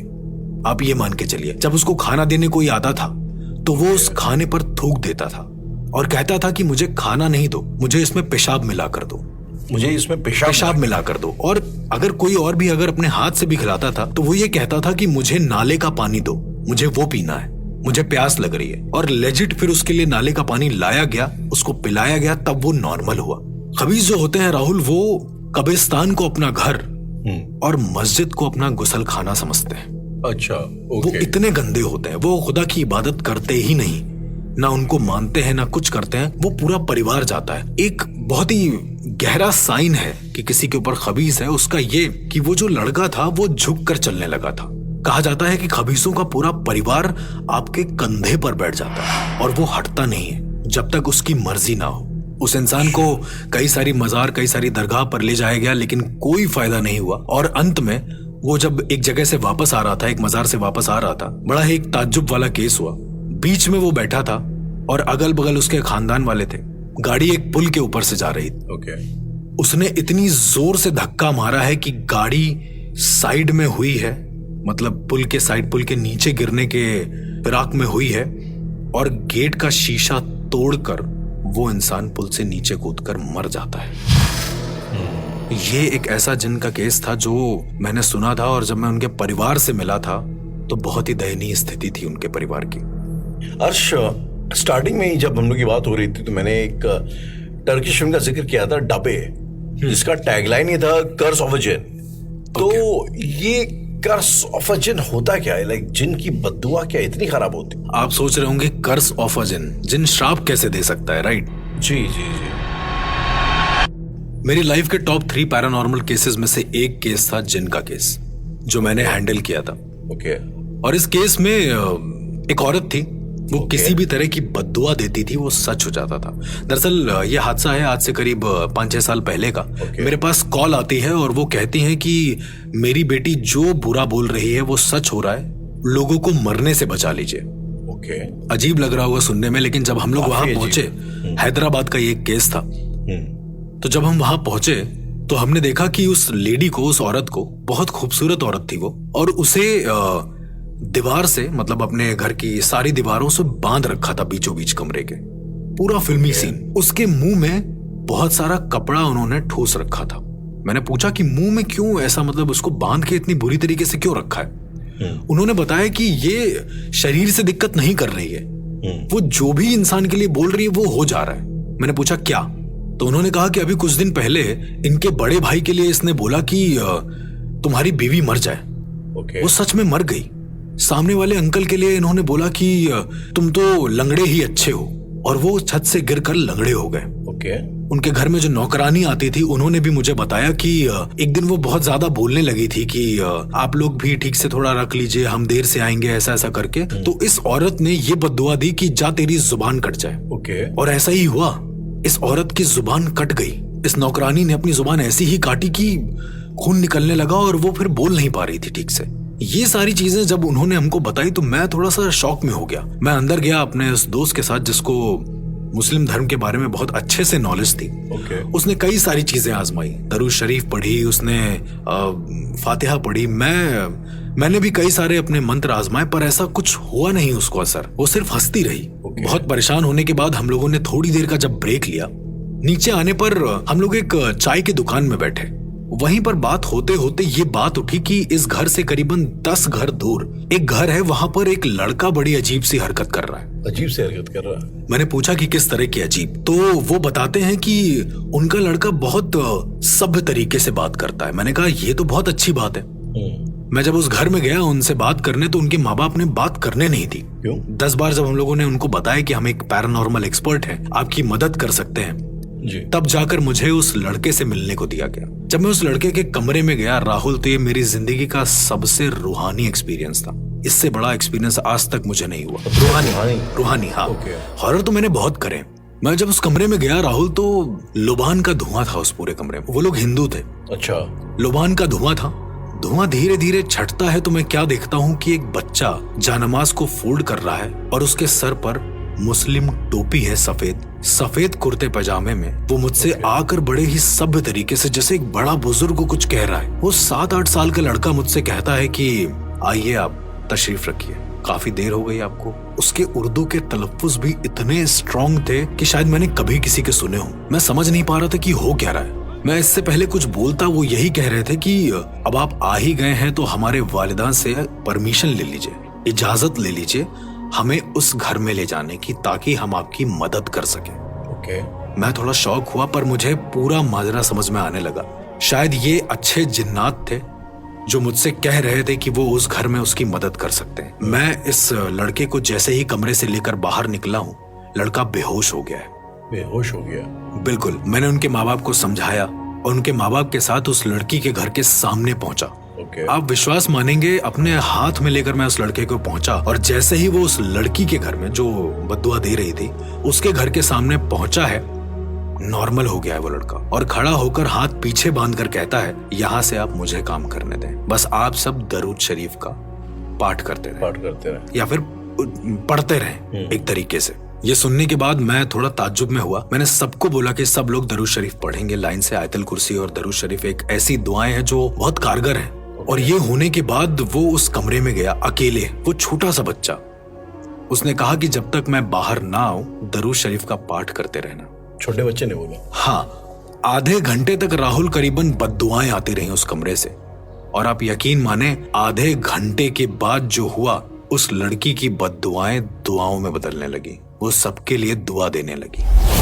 बहुत ही रूहानी एक्सपीरियंस था मेरे लिए। और जैसे ही वो बाहर आया, गेट खुलता है तो मैं देखता हूँ कि वो लड़का उस लड़की का हाथ पकड़े हुए, उंगली उसकी पकड़े हुए, जैसे माँ और बच्चे पकड़ते हैं, और बाहर चौखट पर कदम रखते ही कह रहा है कि यहाँ से मेरा काम खत्म, अब आप लोग संभालें। दोनों ने जैसे ही चौखट से बाहर कदम रखा, दोनों के दोनों बेहोश हो गए।